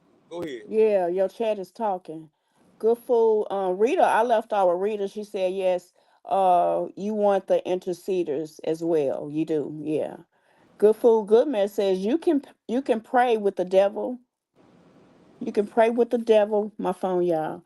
And you can be praying for peace, and the other person can be praying for your downfall. Exactly. Facts. Yeah. Rita said, yes, well, good food, good man says, I wonder do people still bump into people who used to say somebody been praying for you. Oh, that's a good old one. For real. That's a good old one right there. Yeah. Or even to walk into somebody, you can walk to somebody and they can say, the Lord told me, da da da da. And whatever you going through, you'd be like, how did that person know that? Right. Yeah. You And know what Mr. that mean? Pickle, People was more obedient back in the day. yeah, I that's just exactly said what that that yesterday means. on my live. Like, if you walk Yeah. past somebody, if the Holy Spirit leads you to tell somebody something and you don't tell them, Yep. man, like you might be convicted of that too. Like, cause like you that was your chance right there to like either like help this person at least take a step in helping this person. Like, you feel me? Or saying Yeah. something that somebody needed to hear. Like, you feel Mis- me? So Yeah. Mr. Picklefoot said the devil takes on many forms. Gotta be careful out here. Yep. Hugh Joe wife said, I keep saying her name wrong. Let me see. I'm sorry. Hugh Joe wife said you definitely have to have your own prayer life. And that's true. Margaret says God knows and intercedes. Yes, he will never let the devil come upon you if it's not his will. The evil prayer won't even get to, ooh, say that. The evil prayer won't even get to him. Trust and believe. That's right. Nothing goes through without the Lord's permission. And that's what Yes. Psalms what 91 I want to say when they be like it's the prayer for protection. But you can go ahead and keep reading to me. Yeah. Good Food Goodman says building a relationship with God, talk to him with a pure heart, be still, quiet, and listen. Yes. Yes. And then Good Food also said, Mr. Picklefoot said, yep, it's childhood trauma. It do when you be doing that kid like that. And that leads me, I want to talk about it, but it's gonna lead me to talk, and I'll mention it in a second once I read the comments. Good Food Goodman says that's why I tell my kids, come to me about anything. I'm your protector. I know that's right. I will go against the grain for my kids. And I think everybody on here would. Rita said, absolutely Good Food. I will always protect. Oh, Rita, we know you're going to go for yours, baby. Good Food Goodman said, you might not know too raw. I can't see that. It's mean you being obedient to him, cause I have come across you and times you have speak his words. Yes, he always do. He always does. And this leads me to talk about. I was on T1000 panel the other night, and they mentioned the Menendez brothers, and I couldn't speak on it at the time because I didn't watch it. But now I get a understanding of what everybody was talking about. They did do some bad things to their parents, but the motive behind it was the reason, but they still need to deal with their consequences. But I understand why they did what they did. You know, the way they did it was not right. They could have did it in a better way.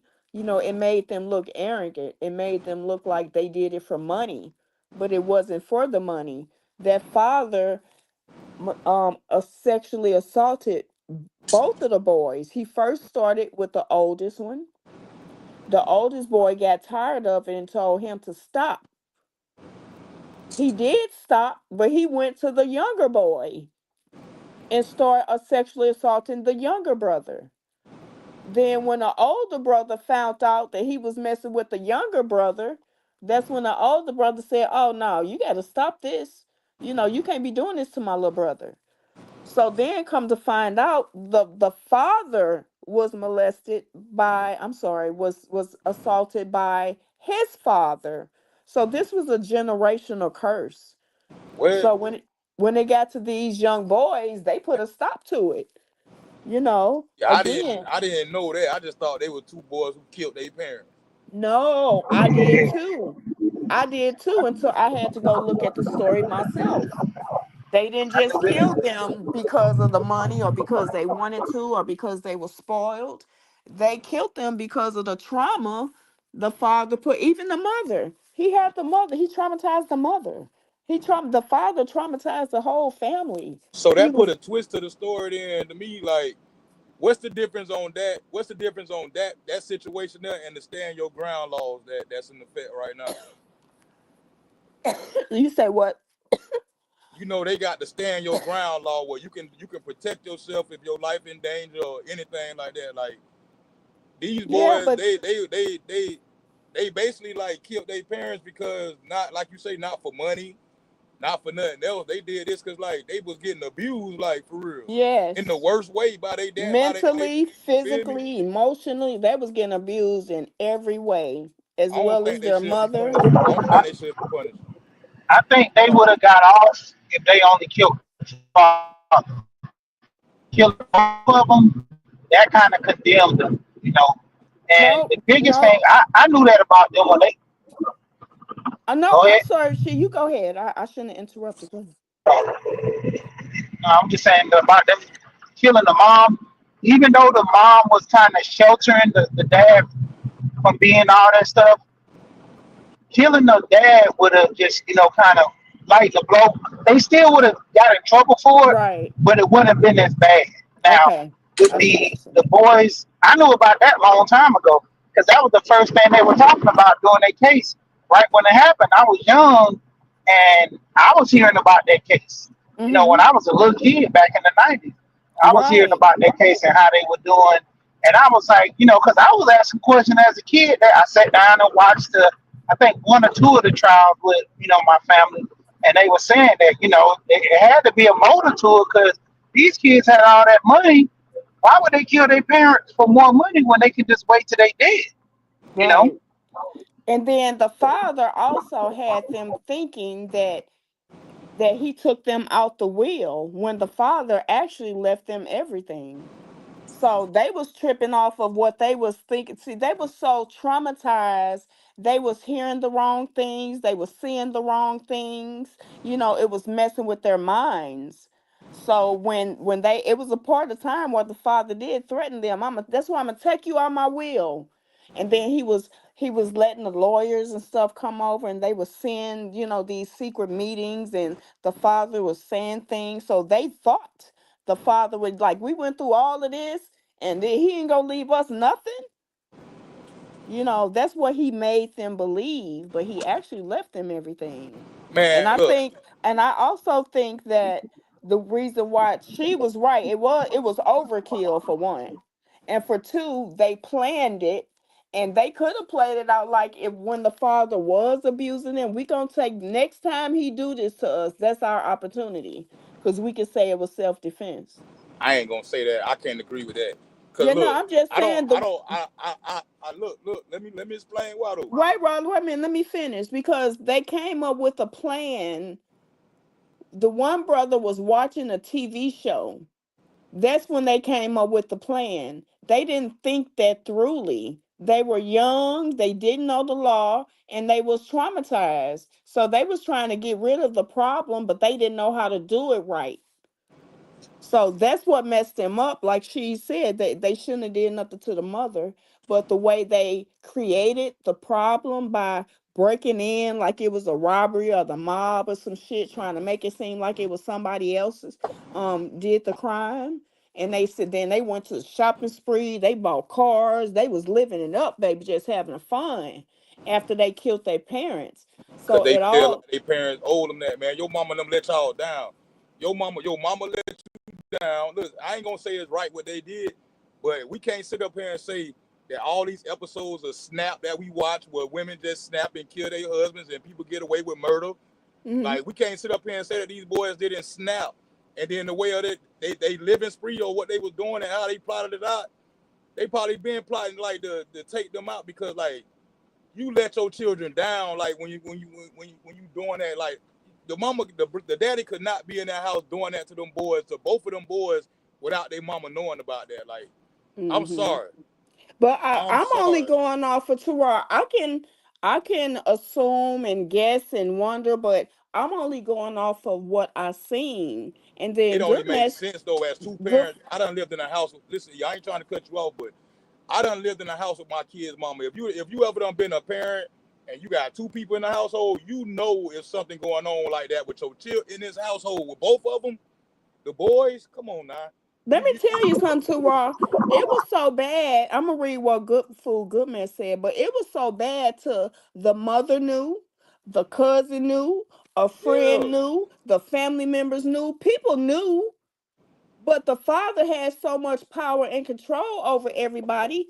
Good Food Good Man said they didn't have an outlet, nobody to talk to. That's why they have a tragic ending. They didn't have anybody to talk to. Everybody And, knew, and but the and the father ran everything. and from what you just saying, how the father that's why they had to make it look like it was somebody else. That's why they had to cover it up like that.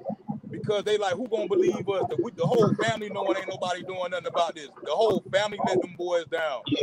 That and And then you, the overkill come from so many years of trauma. This man is molesting his kids, his sons, his boys. Your daddy supposed to be teaching you how to play football, basketball, fish.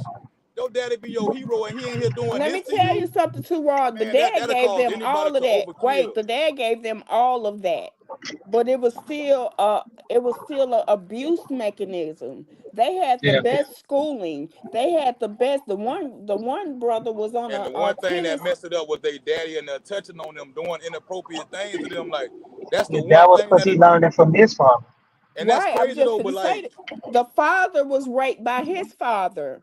but that don't make it right though. So when them boys there, they wasn't having it no more. Tupac, we not disagreeing with you. They snapped. Yeah. I ain't having no disagreement. I'm just No. explaining my side, like on why I just feel like they should walk on that. Yeah, but we going off of what the movie was talking about. We can agree with you, and we can come up with different scenarios too.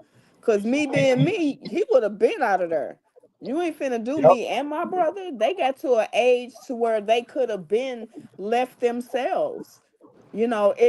It could have went another way, but they decided to do it this way. It could have even been a better way they did it, but they was young, they was traumatized, and they was trying to eliminate the problem. If They it know they wasn't planned, it would have been perfect. They would have got away right. with it if it wasn't They planned. planned it. But you were Yep. planning too, like this going on with you for years. Like that's why I don't see no. Right. Yeah, they No, had to we plan we it, we agree with you, but we're talking about the way the law looked at it. and the law messed up too. Like just like Rita say, that dad had a demon, and it got passed on from his dad, and it probably got passed Man, on from Rita, his that daddy daddy too. had so many demons, it was deep. Yeah, man. So look, that It was overkill, deep. like And man, it look here. just didn't start with him, Rita. This was a family history of, of assaulting people. But I Whether see it what was y'all saying too. Like they can't even say it was insanity because y'all planned it. Even though we know, yeah. like some people might know y'all planned it because nobody would have believed y'all. But It's the way they did it and what they did afterwards. And then if they would have never said nothing, y'all, they probably would have got. I ain't gonna say got away with it because it was too many. The police was already like, nah, the mob didn't do it because they not this sloppy. These people didn't do it. They already knew the sons did it. They just had to get the proof. dang, I ain't know it was that deep like that though. But Yeah, that's why I couldn't speak on it because I didn't watch the story. the But whole now that family I knew seen that it, situation. The whole family. yeah. I'm talking And about the everybody, cousins, the aunties, everybody who knew about it. Like that yep. whole family just discombobulated right now. So I But it's think not even just that. now, Okay. go ahead, Sheed. I'm sorry. Uh, I ain't meant to cut you off. You can go ahead. I say when you get done. I think now that's what the family is trying to the point they're trying to make. It's a motive why they did it. It was because of this, the trauma. But the law is saying, well, they did it like this would make them guilty. Now you got to deal with your consequences, yes, but I think they deserve their time for what they went through. They didn't go Exactly. out killing her, but they was gonna kill that one therapist. They was I'm sorry, Jesus, I'm working on it, y'all. They was gonna take that one therapist out, until his girlfriend outed him. They told on themselves, and that And the one. crazy. Yep. Go And the ahead. one therapist, he thought he was gonna come up on it. He told his side chick to come and record some stuff. That side chick went nuts because he promised to leave his wife and be with her. So she got mad when he didn't do so. She went to the police and said they recorded everything and it's on tape. And this is where they are. Go get them. Because she was just mad at the therapist. She ain't have nothing against the boys. So even the way they got outed was a whole mess, and it made them look worse. Yep. Because I mean, at the end of the day, the crazy part about that whole ordeal, everybody who knew about it and they kept silent, to me, they were just as guilty.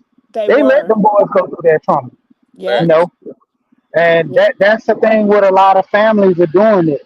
Yep. Back more people are speaking up nowadays compared to back in the day. Back Mm-hmm. in the day, they had men who were doing it to, like my grandma. It was crazy. She wouldn't let me stay at nobody else. I had a teacher, real nice teacher. and she had every year her fifth grade. She was a fifth grade teacher. She would always make her top notch students come spend the night at her house for the weekend. My Mm-mm. grandma wouldn't let me spend the night at her house for nothing. I No. just was so mad. I'm like, man, I got all A's doing all this just so I can go spend the night at this lady house, and she say no. Yep. And they had a little conversation with each other, and she was like, "Yeah, I'm old school, and I know about women of this." And they both were like taking little snarls at each other. When I got older, I knew what they were saying to each other. Right. You know how you get down, and you know how us women of our age, what we can be and what we can do.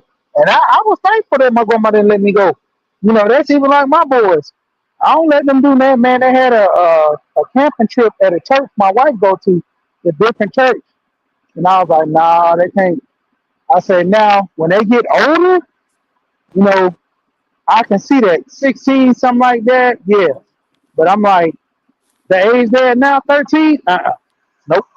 I said, Yep. because you have people that can mentally maneuver people's mind. You have people like that dude, Jim Jones, who made people drink the Kool-Aid, but he didn't even drink it himself. Killed Mm. all those people. People Right. that can manipulate minds like that, man, they're Mm-hmm. a threat to society. Yeah. And then You even know? at the age 16, like my daughter ain't going over there. Like my daughter ain't going nowhere. Like for Oh, real. Yep. definitely not girls. Yeah, my So daughter I ain't was going. I don't I play was that like spinning. that even with my family. I just had a conversation with my daughter, and even throughout the year, she's like, "Ma, why you ain't never let us spend a night with our family? We used to want to do that." But what my daughter didn't know, my mother taught me it was perverts in my family. It was men that was touching, you know what I'm saying? And so I explained to her just yesterday actually why I did not allow her to. And she understood fully because And then it's kind even of different too, cause like when we was coming up, like we all done spent the night at my like auntie house, like, but it'd be a bunch of us, all the cousins or right, whatever. only Like, certain family members, not all yeah, of them. yeah, we wasn't going to everybody's house, but I used to spend the night at my cousin's house and stuff like that. But look, it wasn't like everybody. I couldn't stay the night at like my friend's house, like from school or whatever, like. But my homeboy around the corner, who like I was able to go spend a night around there with them and with the brothers, and like we all go spend a night as kids and stuff like that. But like these days, like I just won't send my kids over there for real. I won't send my kids nowhere to spend a night. Right, not today. Oh no. Mm-mm. No, no, My you ain't going granddaughter none of can't that. even go anywhere. No. Like when my kids ever stayed out of my house, they was at my mama house. Like you know what I'm saying? Yeah. But it wasn't you can't go anywhere at anybody's house. That wasn't allowed. Like I had a conversation with my daughter's Sunday on their birthday or whatever.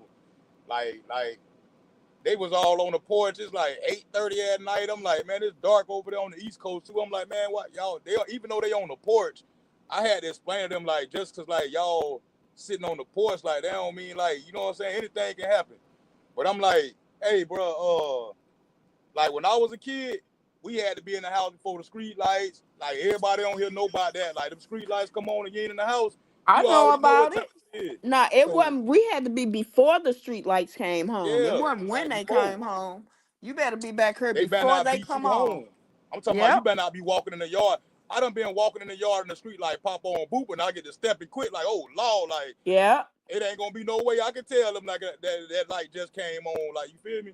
And back when So I was younger, we had it was like 4 or 5 older women that managed the whole block basically. You couldn't get away with nothing because Miss Josie, Miss Mary, Miss Madison, and heck I forgot the one lady name. They was spread out on the block. So you couldn't do nothing. Miss Mary gonna say, get your butt on home. Miss Josie said, I'm gonna tell your grandmama. And they was allowed to even spank us on the butt and send us on home. And we gonna get another whooping yep. when we That's back get when you home. couldn't do nothing without you. Like it's always No. an old lady sitting somewhere looking at you. Yep, you was gonna get told on. For real. And then I had a bunch of uncles. I had one uncle, but like you said, everybody close and family. He had a bunch of friends, which was my uncles, and I couldn't do nothing because somebody was gonna say, if you don't get your butt home, I couldn't even date. I remember a time my date came to pick me up. And we was gonna go to the movies, and I was like, oh Lord, they would have to be out there at this time. He pulled up. They said, "Who you come to get?" He was like, "I come to get Nikki."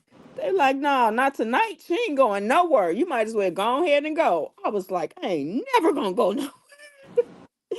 So even your older uncles, a lot of people was just protective and watching out from the predators because there was a lot of predators out here. They just wasn't They wasn't playing it. Yeah, just So like in it's who that was in Atlanta that was around there snatching up kids and doing all that crazy junk around back in the day. Wayne, oh what it was? Wayne, she probably know she from Georgia out that way. Who that was out there snatching kids back in the day in Atlanta? Like it was like a serial kid snatching going on. Wayne Williams. Wayne Williams, him. Talking about, I often say I remember yeah, that. Yeah, he yeah, was in he was in Atlanta. Atlanta, man. But Black they, dude too.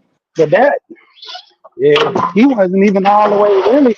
If you know the story about that, he wasn't even really. He was in a group of people, but he not snitching on who did it. Wow. It was a man here in St. Louis on the south side of St. Louis. He would ride around on a bike, snatching up little boys, taking them into vacant buildings, assaulting them. So he got this one little boy. That's how he got caught. This one little boy wasn't going. He fought in tooth and nail and ran and told um told his mother what happened and who it was, and that's how they caught that man. And so, yeah, you got to teach your kids. Everybody not your friends. Say something. It's still stranger danger. You still got to teach them all the rules. Just like Rita and Good Food saying, you got to protect your kids and be there for your kids and pray for your own kids and have your own relationship with the Lord because you can't trust everybody. And you can have somebody around you with the wrong intentions. They smiling in your face, but they got the wrong intentions. So you got to watch them too. Them be the ones too. Yeah.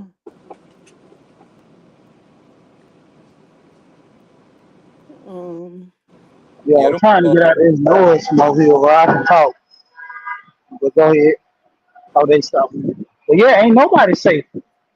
I was looking at a podcast where this lady, it's like a sex podcast where they talk about sex. Don't you know this dude was getting groomed by his mother to have sex? And when I say his mother, his legitimate mother, his mother was Italian, and the boy she was messing with a black dude, that Italian and mixed black American guy. He ended up having sex with this lady, and she said, "I come in the house and I'm having sex with the dude. His mom coming there and catch us." She like, "You're not doing it right." She get on her knees and start going down on her son. So not like I said, it's not just people always say, "Man, these dads touch them girls." You got some moms that's wicked too. And I'm like, oh my God. When I heard that story, I was done. I was like, the mom did what? Wow. I Man, was that's through. crazy. Because I was like, you got people in your family. I'm talking about not just your uncles, your mama, your dad, your brother, your sister. That's how R. Kelly. Not saying what R. Kelly did was right, but R. Kelly brother and him and his brother was being groped Right. by their See. sister. Right. That's how I was because my mother already warned me about the predators in my family. So you See? right. And you want to know the crazy thing though, right? Like everywhere that me and my baby mama would that we ever moved at, right? They got this thing where you can go online and search up all the sex offenders and people in your neighborhood and in your surrounding area. You will be surprised, like you will be surprised how they just let so many people just be around, like you don't even know about it. Like they be right down the road from you. It be so many of them in your area. I guarantee you, like people, when this live over with and you go search the sex offenders in your area, man, you gonna be surprised at how many people that's right there. Your kids walking past their house, going to school, and I remember in the state of Florida, they was trying to get to where they can put like big red looking stop signs in people's yard that's registered sex offenders, like to like warn people like, hey, a sex offender lives here, like, but they never got that law passed, and like I feel like that should have been the law that was like passed for real. They have the website where people can go on, but nobody pay attention to it. They have some people that, predominant neighborhoods, they will come to your house and tell you, hey, we got a person that's down here that's this way. Because I think in Florida, it's a small town in Florida where a lot of the sex offenders go to live, because some of them who've done it and they say they're not going to do it no more, okay. And even the ones that have done it and say they might do it again, they just choose to live in the neighborhood where all the people in there are sex offenders, from the men and the women, all Hmm. sex offenders. See, you They talking say they about don't like have no down in problem. Miami, right? Because I got an uncle and I got a cousin that be down there. Like, it's a part of Miami. They call it Tent City. Like, it's where like all the sex offenders go, because they're not supposed to be around school zones and churches and stuff like that. But they there because they in your area too. But it's like they can't be in these certain areas, school zones, churches, and I forgot, like parks and stuff like that. Yeah, don't But they have to get on a list and let that be known? yeah, they on the list. But Yeah. that's how you can look them up in your area. It show they charges. It show the date they caught they charges, and like it show everything. But this is my thing. Like I say, I did a live before, and I like they was talking about this before, and these folks just gave my son like 10 years in prison. Like, he's 17. He just turned 18 years old, man. Like, and when he did what he did, he was 17 years old. Yeah, it was wrong. I feel like he should have been punished, but like I don't think they should have just gave my son 10 years though. And they got these people that's registered that just did what they did, and y'all let these people back out. Like you keep giving them second and third chances. Like, It's I people feel that like those did charges should be more taken more serious, like right. for real. It's people with worse charges doing the same time or less as your son doing. Right. And so I see where you're going with that. And I don't understand how these people can get the lesser time or get on I often say promotion, get on probation for these horrible crimes, you know. And so the hence Diddy want to get out, and with all that money, all that property, all that assets he want, they saying we don't want none of that, because they going after the bigger crime, which is sex trafficking. They ain't worried about the parties and all of that. They worried about the deeper crimes than that. Hey, we got some people behind in the chat, y'all. Y'all tell everybody in the chat to fast forward. Somebody in the chat, type it in there, tell them to catch up. They behind. But that Well, one of it the ain't big me.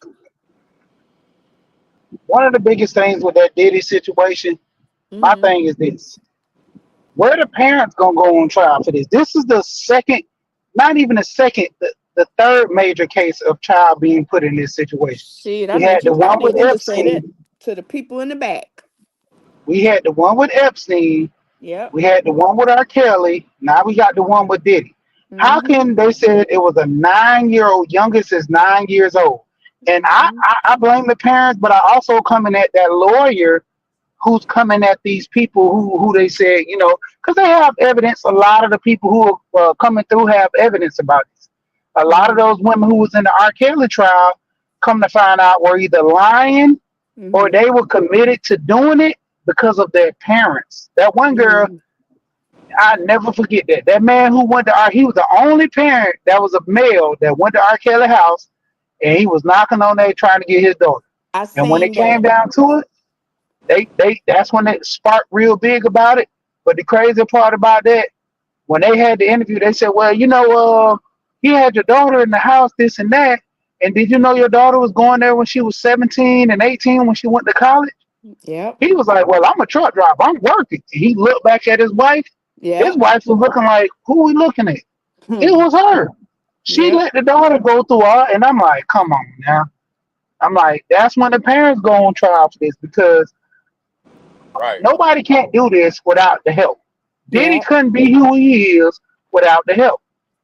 Just like they Right. said, when he shot that lady in the face and blamed it on Shine, Yep. that when he started feeling himself to be untouchable. Because the Yeah. lady even said Diddy shot her. Right. She said it Yes. out her mouth. You're right, she. Yep. And it's They just like that. I feel you. She on the parents should be brought on the trial too, because like this go on like not just in the entertainment world with rich people, right? I ain't gonna say this family name or the people name, but like it was this one family that lived down the road from us, like and she was in her the girl was like 19, just hitting early adulthood, right? And it was other sisters in the house. She had this lady had all girls, like no boys, all girls, Mm-hmm. and her youngest daughter, she had a body on her, whatever. Like she was like 19 years old, so she was the finest one out of all of them, out of all the daughters over there. She the baby girl, and I promise the mama used to be having that girl jumping in and out of cars with older men, like you know how you sit on the porch in the hood and you everybody know the business that's going on in people's house in the hood when you just sitting Right. around all day outside and you seeing Right. this stuff, right? So it's just like this lady got her daughter just jumping car to car. The older girls are already doing it on their own, but like the mama had this girl doing that like for real. The mama used to be sending her off like out the house, like getting in the car with grown older men, like for real, and like pimping that girl out. And that's crazy. Like that was Mm-hmm. going on in the hood, like for real. Yeah. What I wonder is when they gonna get Diddy's sons, because they was doing that crap with their father, especially that Christian, especially that King Combs. They was assaulting women as well. So when are their times gonna come? They time should have came when they daddy time came, because right now that's the best thing working for No, Diddy right it's now in my coming. I eyes. said I wonder when, I because know, they but I'm go gonna it. tell you though, they out here destroying evidence right now. You better believe it. Like they I'm just saying they time should have came with their daddy so they won't be out here doing what they doing right now. I know they out there. Whatever evidence that the feds don't got their hands on, them boys is out here getting rid of it. They working for their daddy right now. But ain't. I'm I'm gonna telling you. tell you something else though. But they already got enough information on Diddy and them boys. It's already tapes Yep. and videos and people telling on them boys on what they did. They already got the evidence on them. So You again, gotta go ahead. I just wonder when is their time. I don't think they're gonna get them. They got who they want. See, this is the main reason why they went after Diddy. Right. Diddy Okay, recorded she. somebody he wasn't supposed to. I'm with Diddy you. recorded Diddy recorded somebody who they wasn't supposed to. And Right. when he asked for the tape, he told them no. So that's why Diddy's where he is. Yeah. Diddy only in jail because he won't give up the tape for who. Because my thing is this: when the feds come, they work together with the local PD. They all this stuff is planned out. The way they moved, it was sloppy. They go after they target. Diddy wasn't even there, They so did. that's how They I knew that was was a local sloppy. job. She. Yeah. Yep, that was Yep. a They local. was That was a sloppy. local job. Yep. Yeah. And the feds, like that's why they like even with the RICO trial with Young Thug, that's why the feds never came in. Why they gonna come at him if they don't have all the evidence? You can't lock nobody Right. up with partial evidence. Right. That's Right, why right. they with Diddy, they knew what they were looking for.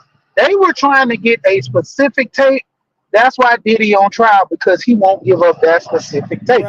But then, Right.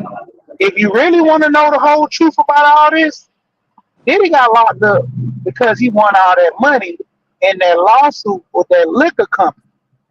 See, Ciroc signed him to a promotion deal Right. after 300,000 bottles. He was supposed to get paid. In 6 months, Diddy sold 1 million bottles. Ciroc been out since the 90s. I'm like, whoa. Yeah. But he I didn't know that. rebranded Ciroc. I ain't know that. He rebranded Ciroc.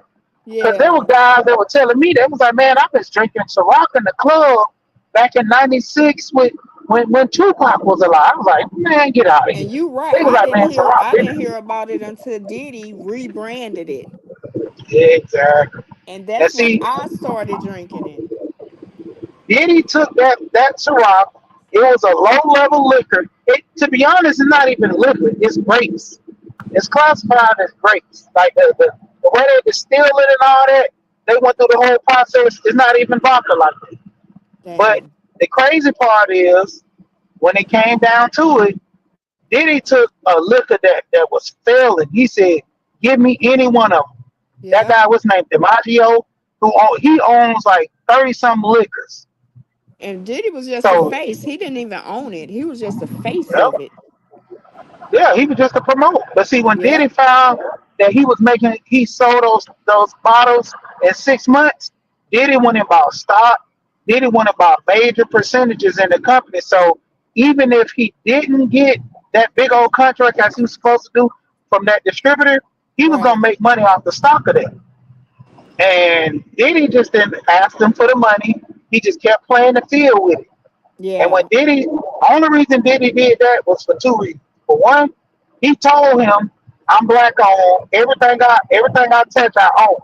So if I can't buy Ciroc, let me get another liquor to start for myself." Right. And they didn't want him to do that. They said, "Well, it's still racist in our society." So they was Right. telling him he can't do that. I'm gonna And when piggyback that off came what you about, said. Go go ahead. ahead. Shit, I'm gonna piggyback off what you saying when you finish. Okay, but when that was done, that's why they went back, started saying we need some dirt on him because he put a lawsuit on us. All that money he was supposed to get paid after 300,000 bottles. Mm-hmm. Then he sold 1 million in 6 months. That was when he first started that contract. Diddy hasn't Mm-hmm. got paid since then. But go ahead. So, like what you saying, when they hired Diddy, they hired Sean Combs to run some stuff. So it goes back. It make me think when you said Diddy got the big head once he shot that lady. Once he did what he did in that club and had Shane to take the fall. That's when the money and the fame was fascinating to Diddy. So that's where he started creating all these other entities. Diddy, Love, and all these people because they Puff wanted that. to Puff, they wanted to break away from all of they wanted Sean Combs. They didn't want Puffy and Diddy and Love and all of that. So at that time they was breaking away from him because he was doing too much dumb stuff out here doing ignorant stuff. They didn't want to be a part of that. So that's when he was on his own then because they didn't really want to deal with him. So that's when Puffy, the power and the fame, the money and all this backward shit that he wanted to push out, and he doing all these when he started them white parties. It was cool at first when he started bringing in the drugs and all this stuff. They didn't really want all of that, so they break away from him. So when the white parties and all of this, that was all on Diddy doing all that stuff. The big wigs wasn't in support of that. So then that's where all the assaulting come in at. That's where all the underage boys come in at. That's where all the drugs, the baby oils and drugs and all the liquor and the food, and you go to those parties, no matter what you do or where you turn, it's all the wrong things. And also these people at these parties, they know what they're there for. They come with the big bucks. They paying to get into these parties. Now the day parties is different from the night parties. Everybody can kick it at the day party, but at a certain time when you have to leave, that's when all the nonsense start. And those people know what they're there for. Yep, that's true. That's, I think he became more or less the new Epstein when they got him, but it was years past. I mean, look who owned that house before Diddy. Mhm. Hugh Hefner. Yeah. That- Hugh Hefner's house. Now, how did they have tunnels up under the house already built for Diddy? No, that was for Hugh Hefner. They were doing that back Mm. in the day with Hugh Hefner. So you got to understand, he never had his day in court. Hugh I didn't Hefner I died asked you. before I they asked can push him out. He you. was a monster. But the And way you he ever seen did the his tour of his house when he was alive? Yep. He showed them underground little things and stuff like that. Like you can like go from one side to the other. Like he had one up under the pool. I Yeah, remember the visiting grotto it. up under yeah. the pool. He had one of the coolest houses. Like for real, I used to be like, man.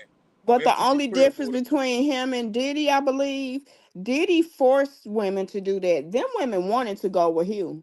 They wanted to do that. They probably didn't want to participate in a lot of things, but they wanted to be there. Diddy got these women. You got them unconscious. They drugged up. They doped out, and then you take advantage of them unconscious. I don't think that was Hugh's. That what he did. They You wanted to be you with him. They was Nah, fighting over He me to was top just having bitch. a good time with some young women. He had a good time. Yeah. you was a monster. I'm telling you. No, he was. I believe that, but the way he ran his shit was different than what Diddy did.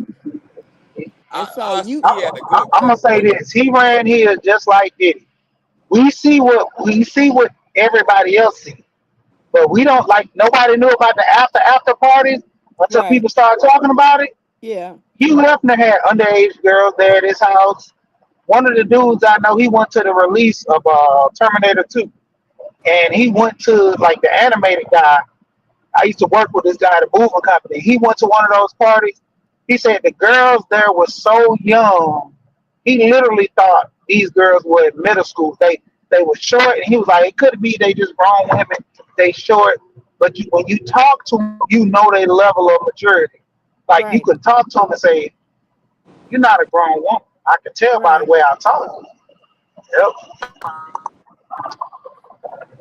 And then Hugh Hefner had sex with every one of those women that stayed in the house. Yep, he A did. 70, 80 some year old man, who wants to have sex with a man that old? Mm-mm. I'm just saying.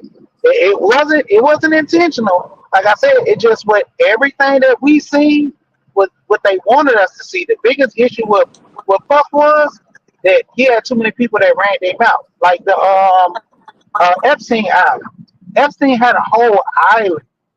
Disney is boy, when y'all hear about Disney tied to that stuff, Oh, that's deep, she. It that's even gets, going along. Yeah. yeah, they get deep, deep right there. Yep. Yeah, Epstein had a whole thing going on. Epstein was off the chain, bro. Like, Even everybody talk bad about what Trump banned Epstein from one of his buildings because he was messing with a 12-year-old girl at Trump Towers. He told I ain't Epstein, know you, that. you can't come to my building no more. He was like, dude, I got young kids that I got daughter. No, you're not doing that. Right. I can see Trump telling him off, like, get out of here, you freaking pervert. Like, I can see Trump going off on him like that. So Yep. it's like, man, look here, bro. Epstein was a monster though, but just imagine all the people that's gonna go down with Diddy right now though, like he not gonna be the only one to take a fall right now, like for real. Like I believe A lot of Beyonce, those people are Jay paying Z, themselves. all them finna go out. A lot of them, man, they paying like that lawyer out of Texas. He's sending these letters out to the people who they're accusers and telling them, hey, you can settle and it won't be no harm, no foul, or you can take it to court.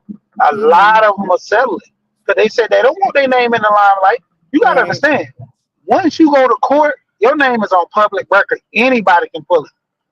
Anything in the preliminary when you go through that pre-trial, that stuff is just sealed, confidential paperwork that can be brought up only in a trial because that's the whole reason why they settle. If you settle and your name still come up, you might as well not pay. Right, because a lot of people still want to work in the business. They still want their Yep. name out in a good light. So they'll take the money just to keep their name quiet so they can still work and But make a living. that shouldn't even like the law. That's why I say the law it is designed that the law It's ain't flawed. right like how it's designed. Like I don't think that just because you got money, you should be able to pay it off and keep your little dirty secret. Like I feel like people should be able to know about that. You out here doing it, you got caught doing it. It's like you know what I'm saying. Like you got to own up to that, man. Yeah, I sometimes it believe like feel you like can't. it is for the bad people. Even with the when with the DCF taking children out of homes, placing them to foster homes. Half the time these stories are lies, and you taking them out of good homes because of a lie. Right. and putting them in different situations, it goes a long way. People just not doing enough homework, trying to really do a good investigation. For real, like you say, like it go to protect.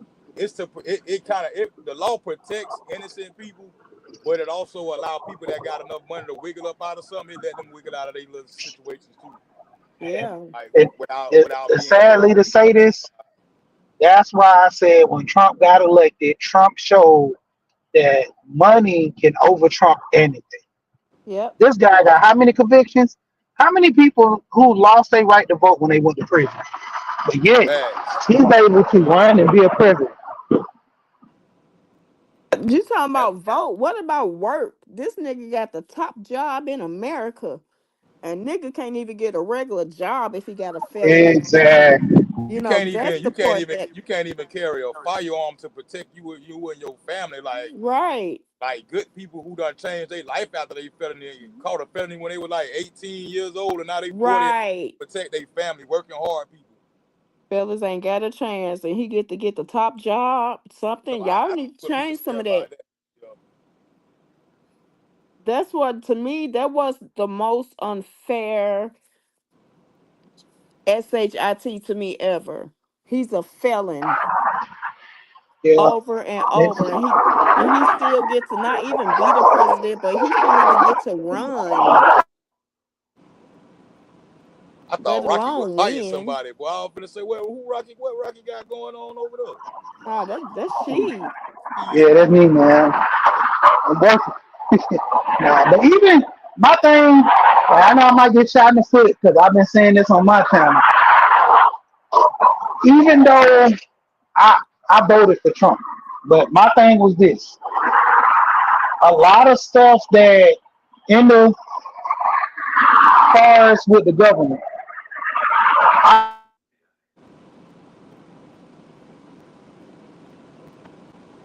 Yo, I Mike. don't. I personally think she wasn't ready, and it kind of came to fruition. Like, look how much money she spent on her campaign, and then as it turned out, she still owed another 20 million. She raised 1.4 billion dollars, but she still owed 20 million dollars in unpaid workers, unpaid for venues that she went to. I'm like, Who you is can't this even budget she? a campaign that you did in 6 months. How you gonna be able to budget a whole country? Like, Oh, that's what I was in fear of, because I'm like, in my opinion, in some time she would be a good candidate. Because I mean, I honestly think they should have never threw her out like that. She had overcame a lot of stuff in that short time to show her dedication to become president. But like I said, it's just in my opinion, I don't think she was ready. They threw her in there just like Trump came in there the first time, just to come in there and whatever we tell you to do, you just do it because you don't know what you're doing. You know, Obama. Obama was groomed for that issue, for that position. His granddad was like the one of the top CIA agents. So it's like a lot of people who get put in those positions, even the people who run, they either doing it for taxes or they actually can get in those positions because of the people they deal with, the rooms they're in. In my opinion, I just think she wasn't ready. yeah. Can I ask a question? She. Go ahead. Oh, you don't drop. Man, E, where you went at? E? She was finna go in too. You was talking about Kamala, right? Let me drop the nigga. Yeah. I was like, man, I know y'all go, man, get this man out the town. Nah, bro, like I voted for Trump too. I know, I was just playing with you. Everybody Like got an opinion. I don't think she was ready either, man, for the job because like to me they didn't do nothing when they was in office. Like they got in office and they just disappeared. You didn't even see them folks no more.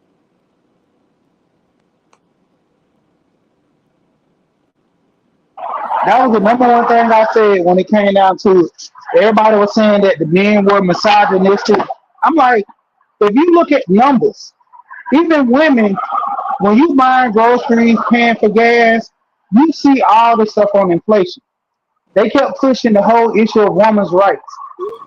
Even with women's rights, how's your rights gonna be violated when you can't even have a kid to pay for it?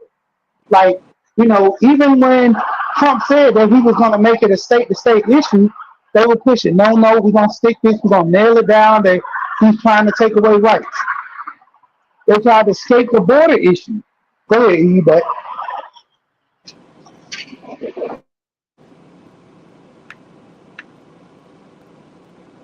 You there? Raw. Yeah, I hear you now. Yeah, okay, I'm sorry, y'all. It be my phone sheet. My question was, when you're in the presidency seat, you're not making all the decisions your own. It's a whole team to actually, so she wouldn't be like any president, in my understanding, they're not making the final decision. It's a whole team of people that needs to agree on something.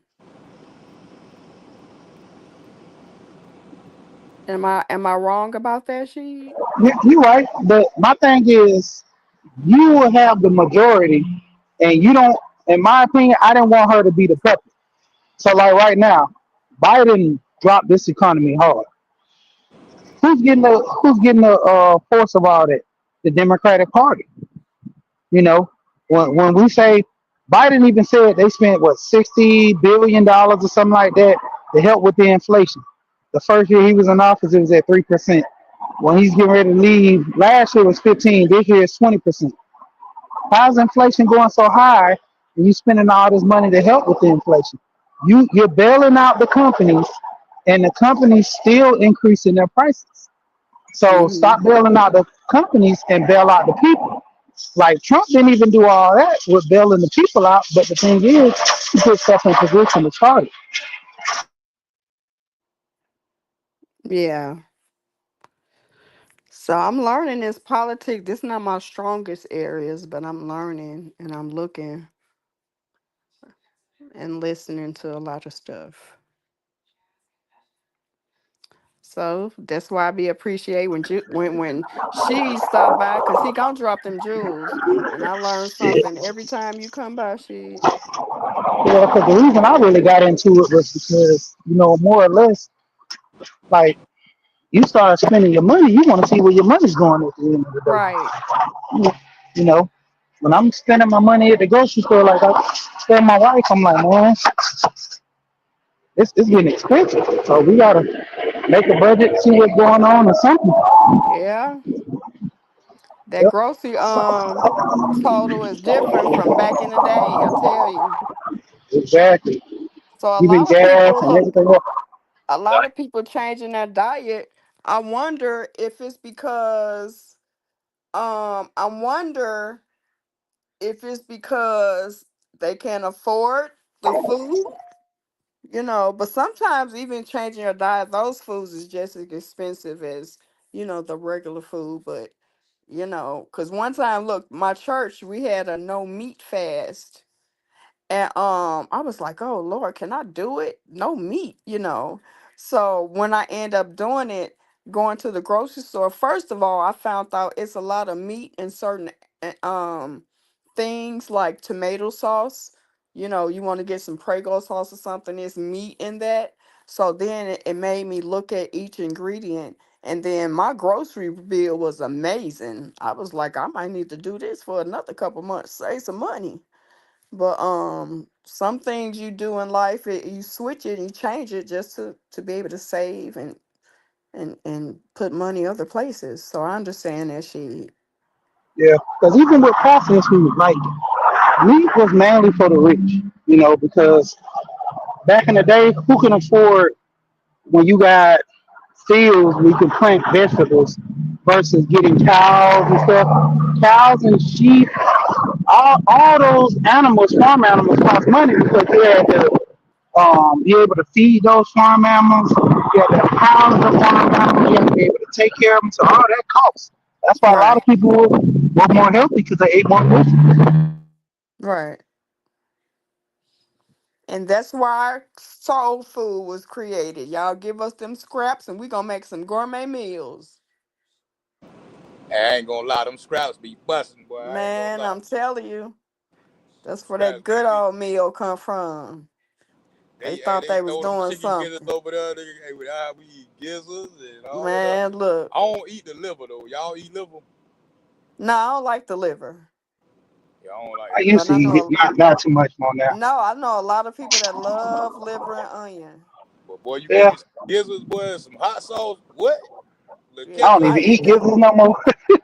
I Man, eat them bro. boiled or fried. I don't care how you do it. Yeah, boiled or fried. I'll tell them that. I'm telling you, boy. Fried Especially gizzards my used to be auntie good. boil them and put it in that dressing. Man, look here. Yep. I just fried a pigtail the other day. That fried pigtail was kind of good, y'all.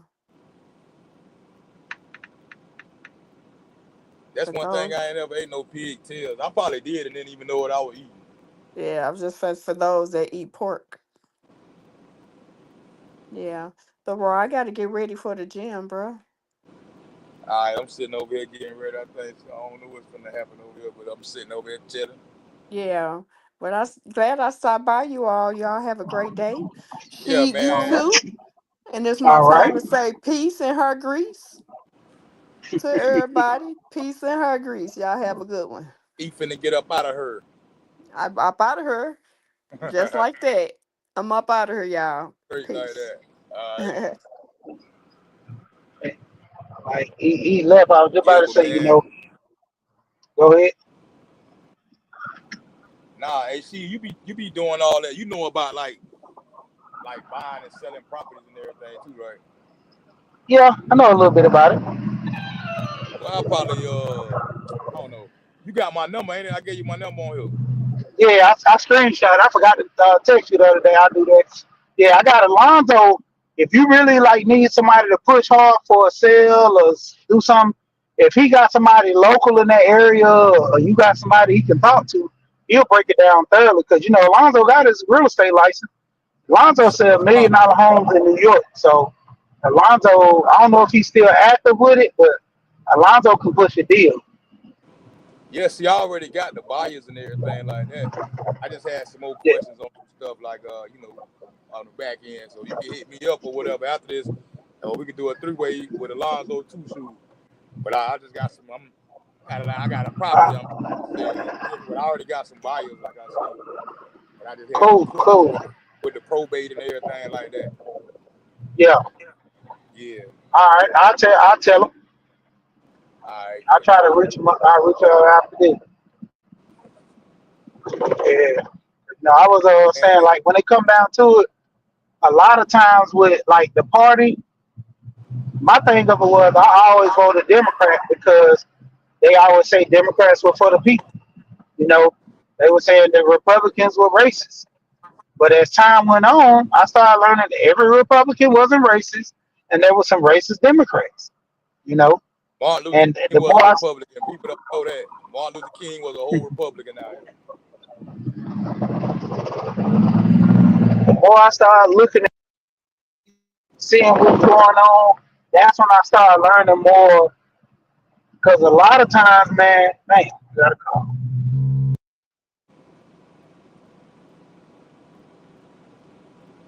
Man, I just got a notification on my phone, bro. Look here, and I know this better not be true.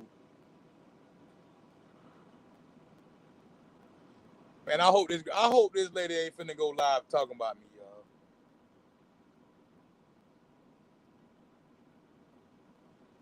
I got a notification on my phone. Man, it look like Tish say he got a live coming up. Say, what about your friends and some other things? Tish, don't do it, baby girl. Don't do it, cause I promise. Like we explained that earlier in the live. Like for real, like you still a friend of mine. Like until you cross that line. Like you do a live over there talk about me now, Tish. I don't know, man. Cause like I ain't finna talk about it. I just hope she don't go. If she go live talking about me, I'ma play it right here. Don't do that, man. If you watching Tish, don't do it.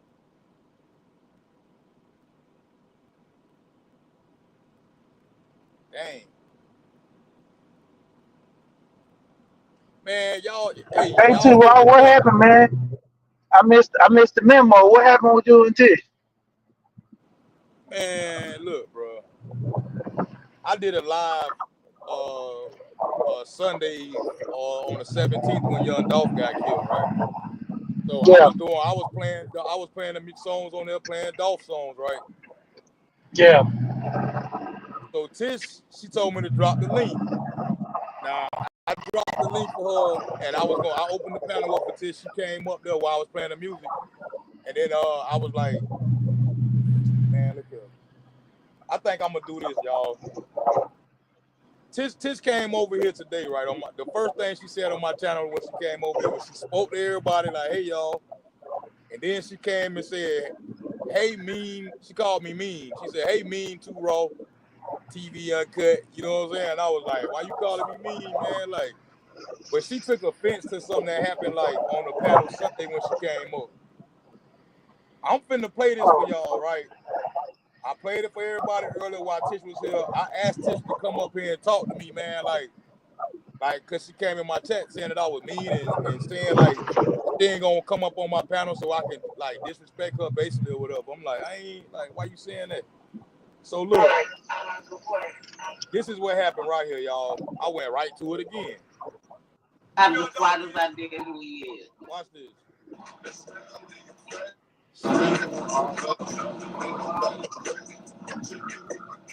Y'all listen to this now.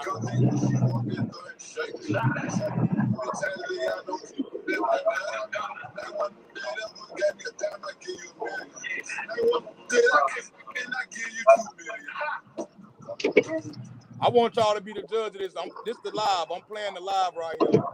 If I said anything wrong to Tish, y'all let me know right now. Cause if this woman go live talking about me, hey man, look here. I'm gonna have to go over there and watch it. I'm gonna play it on my live. But listen, y'all let me know in the chat, was I being disrespectful to her? Is this anything for her to be mad about? And go do a live about me or something. Here you go. Listen.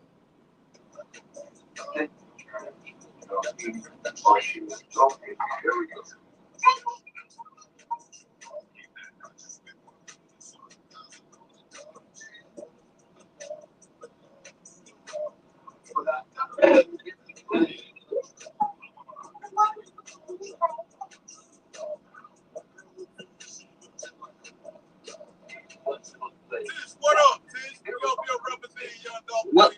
How you feeling about Young Dolph, man? We got 3 years ago. I don't know who he is. You don't know I'm as flat as I did who he is. No, not really. No. How you come up here, you don't know who Young Dolph is? How you don't know who Young Dolph is? I came up here to support my nigga. My bad. I jumped down. I'm sorry. Man, how you don't know who Young Dolph is? I will jump. What you mean? Nigga, I'm almost 50 years old. Don't ask no dumb question like that. And let's stay out of the way in Washington. Huh? Young Dolph music is not played out here. I don't know who he is. But I will jump down. I was just coming to support my brother. My bad.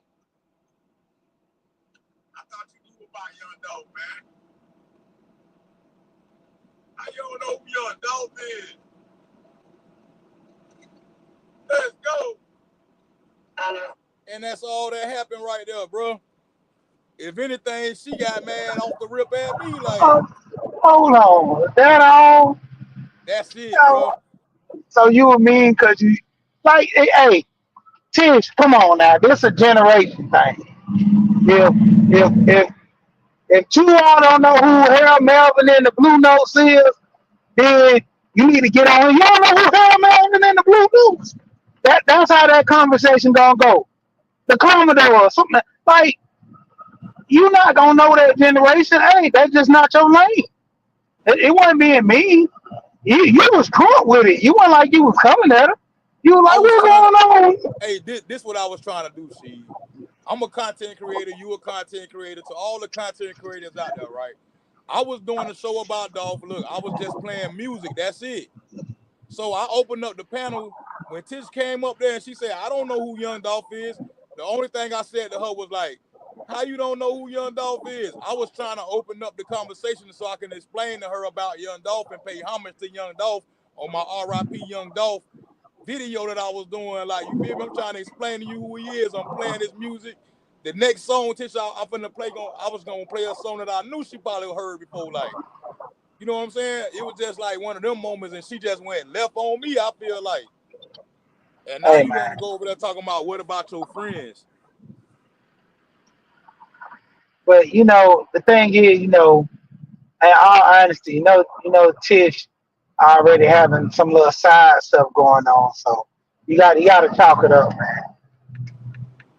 'Cause I feel on some stuff she going through with the fella, so with her son, so hey, He out it, right now. but that might be a moment though, man. That's what I'm saying. Just I don't think it's talk gonna it happen. out, This talk this it up. one thing about us grown folks, right? When we being grown, Yeah, I can't go. This is a place of work for us content creators. Whether you like it or not, you up here promoting your brand right now. Somebody can look up that's Stevie true. here and find you, right? Yeah, that's So true. I'm not gonna bring my problem. I'm not gonna never let nothing that I got going on when I turn this camera off. It's not gonna affect me when I turn it on and I get on here and I come to work with y'all. I'm not gonna come to your channel in my feelings about some stuff that's going on when I turn it off. When I hop on your platform, when I come up when you up, I'm coming. It's business. It's Yeah, business. We chopping it up right here too, but it's business. We promote each other. We promote ourselves. Like, you know what I'm yeah, saying? So I'm not gonna bring my problems from home to work. Like, you know what I'm saying? So I don't. That don't real give her the talk. right. That don't give her the right to do what she did, and then look. We're gonna go deeper on this, John, because like I say earlier, it need to be said, and this is a friend holding another friend accountable for their actions, right? And we as Real, grown people, we should be able to do that as friends, real true friends, right? I'm, I'm So gonna tell you like this, dog. I ain't gotta say this, but here, yesterday somebody stole my car. Stole about damn near $2,000 worth of tools dang. in my car. Like I ain't nowhere heated, upset. I get it back. It's just materialistic, but they stole my car, stole all my stuff. Say all my tools came from a job Sunday, left all that. I ain't finna be bugged out about it, cause hey, it is what it is. Ain't nobody got nothing to do with that. But like I say, if it was something personal, I mean, I'm trying to give her a little out, because sometimes people have bad days. It ain't no reason for you to take it out on people, but at the same Okay, time, since I'm finna listen to this here now too. Just like he say right here, see, we already know, but it's deeper than that, right? This yeah, how deep yeah, it. Let me show you. Let me shine the light a little further down the hole for y'all, right? Not like that, but like I'm gonna shine it down this rabbit hole. I'm gonna show y'all what's going on. So this happened. That right there, that live there was just Sunday. That just past Sunday. That just passed. So before Sunday, I did a live Saturday, and my live Saturday we was on here. We was up here. Me and Eric, me and E. So St. Louis, we was up here talking about like friends and like we all understand the meaning of friendship and like we don't like if I don't call Erica or she don't call me, we already know like hey, we not gonna get on the phone and be like, dang, why you ain't call me? Where you been? You know what I'm saying? You don't do that. Your real friends, they jump right back in on where they left off at, like for real. So we was up here talking about that, and then like as soon as we get through saying that, Tish hit the panel. She come up here. First thing she go up here, she say, "Yeah, E." She was like, "Yeah, E. I know you book smart, but are you street smart too?" And E was like, "Yeah, I'm street smart too." And she was like, "Good. I always knew that about you." She was giving her compliments, and then she turned around and said, "Yeah, but let me tell y'all a little something, cause she was like, cause E, I know you don't fuck with me. You don't fuck with me like that." And then he was like, "Hold up, what you said?" And she was like, "Yeah, y'all don't support me. Y'all don't come over to my channel and this and that. Like, y'all don't rock with me, this and that." And I'm like, we both trying to be like, nah, Eli, nah, I mean, nah, Tish, like, my excuse be like, Tish, you live on the West Coast, so your time zone be so throwed off. When you go live late night, it's early morning over here. And I be sleep, like, I don't be up. You know what I'm saying? I can't catch you like that on them time zones. And then in that same breath, the live that I did like 2 days before that one, she came over there saying the same thing. and I gave her my phone. She said, "Go to Facebook and give me your phone number." I went over to Facebook. I sent her my phone number as soon as we got off the live. I say, "Hey, send me your link to your live before you go live, so maybe I'll be able to see it like that. If I'm up, I'll get on and get over there with you and show you some support." You know what I'm saying? And she was like, "All right," I sent my number to her. She never looked at it. You can, on Facebook, the little face fall down. You can see when somebody look at it. She never looked at my message. Then she came over there, that live there that I'm talking about now, like 2 days earlier. After that, she come to this live telling us like, "Oh, y'all not my friend. Y'all don't rock with me." I say, "Tish, go back to the live we did." I said, go look at your Facebook Messenger right now." She went back, looked at it, and she was like, "Oh, okay, like, oh." And I'm like, "I sent you my number, like, you know what I'm saying?" And he over there like, "I came over to your channel. I was over there in your chat, like, hey, I'm here, like, speaking to everybody, like," and Tish never said nothing to her. So I don't know if you trying to, like, I don't know what she trying to do. But now you over there you about to do a live talking about what about your friends? And I'm asking myself, like, what about my friends for real? Cause like I looked at you as a friend for real. Hey man, hopefully it could be some stuff she trying to draw some beef for attention, man. Because at the end of the day, I get it. Why a lot of content creators, get salty when nobody don't come to their channel. Like I said, that's why I really made my channel for We Here. When I catch people, I try to go to their channel. Man, you know how many people I ain't been to their channel in so long. Like the reason why I switched up my whole content, I used to go to this one lady channel, Save With Me. And she talk about how she budget her money, save, and then this other lady, Wonder, Budget and Beyond. Them two, I started going to their channel a lot. And I'm like, man, I need to start talking more about money, start talking about emotion. Shay Love, I go to her channel, she always talking about mental health, getting enough rest, having clarity of the day. I'm like, that's what I need to be focused on because all the other stuff that I talk about, there ain't really, nothing to be talked about. Right. And then once I started doing that, I started getting more people coming to my channel. But everybody not gonna come. I got over 900 people that sell it to me. Every time I go live, I get maybe anywhere from 7 to like 20 some people. Then if I do long streams, I get about 45 to 80 people. But everybody just not gonna be on the live, like you say, the time zone. You know, sometimes people time zone be crazy, so can't really do live like that. Shoot, truck driver. That's like what's her name, Gamma, the one that you told me. I was trying to go to her channel yesterday, but I'm like, shoot, I'm trying to stay up. Then I'm doing like when I be at home, that's family time. When I be in the truck, I try to get on my YouTube, talk to the people, move around, all that. But hey, when it come down to it, man, when I go Yeah, home, I for real. try to spend as much time with the kids.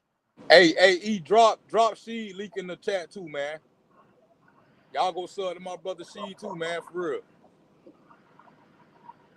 Yeah. I mean, it be like that, man. You ain't gonna be able to go to everybody's channel. You know how many people I go to their channel? Like one lady I go to, what's her name? I don't forgot her name that quick. She help a lot of people grow their channels. And she do a garden. She do like her channel started off with lingerie and something else. And she ended up getting away from that, started getting in the garden, started getting DIY projects, homesteading and all that. Yeah. So her whole channel changed. And people rock with her, man, they grew big, you know. But that's the thing. Everybody not go and long the time I go to her channel a lot, man, she probably been in my channel about at least 10 times. I'm not salty about that. Hey, you know, she got a plan for her channel. Or she might be just getting up or might be when I go live early, that's why I don't even go live every day no more because, dude, I be busy now. I can't even go live on my own channel because I be too busy. Yeah, and you a whole hour ahead of me where I'm at on Central Time. So when Yeah, I catch your lives, when you see me on your live or whatever, when you be on early, I be on the East Coast somewhere and I catch it, I'll be like, oh snap. But I'm mostly like Midwest area, like, you know what I'm saying? That's kind of Yeah. the area that When I I go run. live, it be like 6:30 your time. I go live Right. around about 7:30 in the morning. And It's I'll wake 6:30 your up and time. I'll be like, dang, she went live. And then like he'll be up and shit like, I was over at she live. I was like, I seen him go live, but I missed it. Like, and I'll go comment, like it, you know what I'm saying? Yeah. But you But you can't ain't just be you out ain't there gonna about. ever. But just cause why? I hope she not seeking no attention either. Cause I'm like, bro, that shows that you not my friend for real.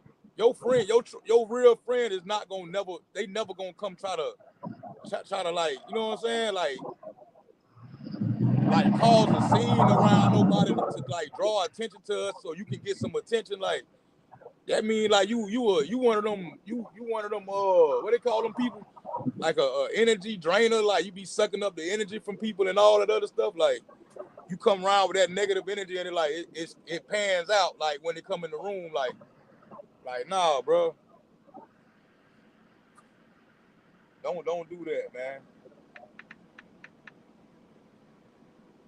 Yeah. 'Cause I mean, like I said, man, different times on, and then you gotta understand too, man. YouTube be playing, bro. You know how many people I'm subbed to, and I gotta keep resub, not even just resub. I gotta turn the notification off and turn it back on because resubbing don't even help.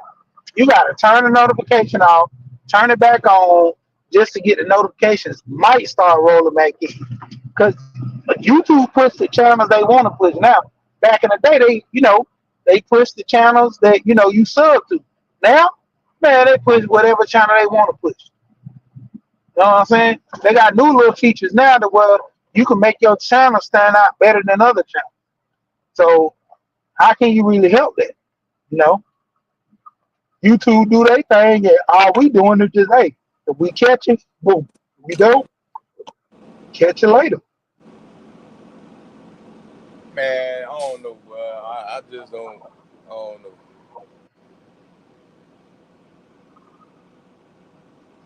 It just hit so different, bro. Like when you Yep. this why people that be like real nice, genuine people, like this why other people like miss opportunities to be around like certain people who like it'd be like an honor to should be an honor to be around. Like you would miss your chance to rock with somebody because somebody else got done messed up. And it'd be hard to like give other people like let other people come around when like I've been knowing Tish for a long time though, bro. Like I she didn't do the video. She's still over there. I guess she contemplating. That's because she knows she's wrong if she quit.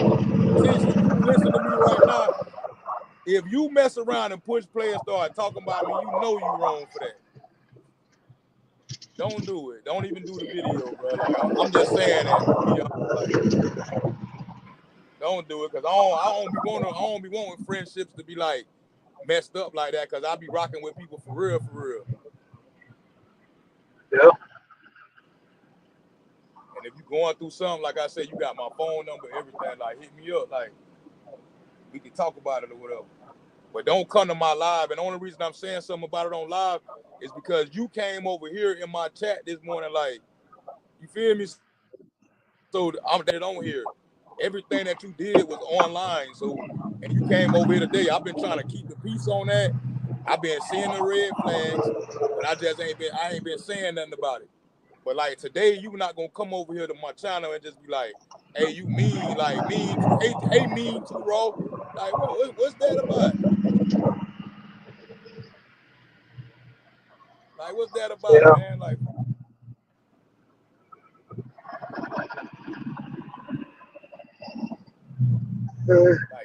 I don't know. Like I know she come from the beef sector, but like I ain't with that beef and junk. Like for real, I'm definitely not gonna be on here going back and forth with no woman on the internet. Like for real. He said, wow. I stepped over there for a minute listening to them. I ain't even about that life, boy. They Cause be if you doing come too over, much over there. I ain't gonna lie. I ain't gonna lie. If Tish come over here fighting me, I ain't even gonna fight back, bro. I ain't gonna fight back. I ain't doing that. I ain't gonna fight back, bro. Cause it ain't gonna phase me, man. But like, just don't do that. I won't even fight back. Beef sector wild, man. Cause it's Got too much. crazy, bro. It's crazy. I when I be anytime I do lives, right, and I be getting like yesterday. I had a spirit. I call that a spiritual live. Like yesterday,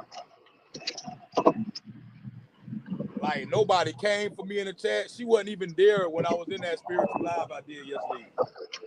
She wasn't even there. Wasn't there. So this morning I do this live right here, like, and all I talked about was God yesterday, and like I spoke good yesterday, like all good. I ain't even been cussing on this live like that. Like, you know what I'm saying? I've been keeping everything cool. And it's like the devil will find a way to try to like use people and just be like throwing them around. Like today was a good live, like you feel me? It's like you came in off the rip. You wasn't even here yesterday to hear the message that I had to tell the people. Like I spoke a good word yesterday in my live. Like I let my spirit run free yesterday, and it did what it did. You know what I'm saying? And you wasn't even here for that. But then you come over here and start to try to like this what the devil be doing, man. I'm telling you. That's why it's so mind blowing to me. Like it just be confirmation that I'm doing something that I'm supposed to be doing. I'm doing something right. Cause the devil will come through and try to stop you and throw you off from what you start. As soon as you set your mind to it, like, you know what I'm saying? And you start walking towards it. It's like the first door that you get to, boom, you open up, the devil right there trying to block you. Hey, brother, look here. And you don't see the devil. It be people like that you know. It be people that you know. And them be some weak people like this. Hey, look, those be the weak vessels right there. We finna go there. Let's go there. Hey, talk to him, Ro. Let's go. I'm finna talk to y'all now. Look. Them be them weak vessels like spirits and demons. They can't enter like a holy vessel, like somebody who's strong. They don't prey on the strong people that stand up to their ass and like, you know what I'm saying? Forgive me for that. But look, they don't prey on them people, they prey on them weak vessels. So it's like the devil know who to use and put in front of you. And sometimes the weakest people be the ones that you love the most.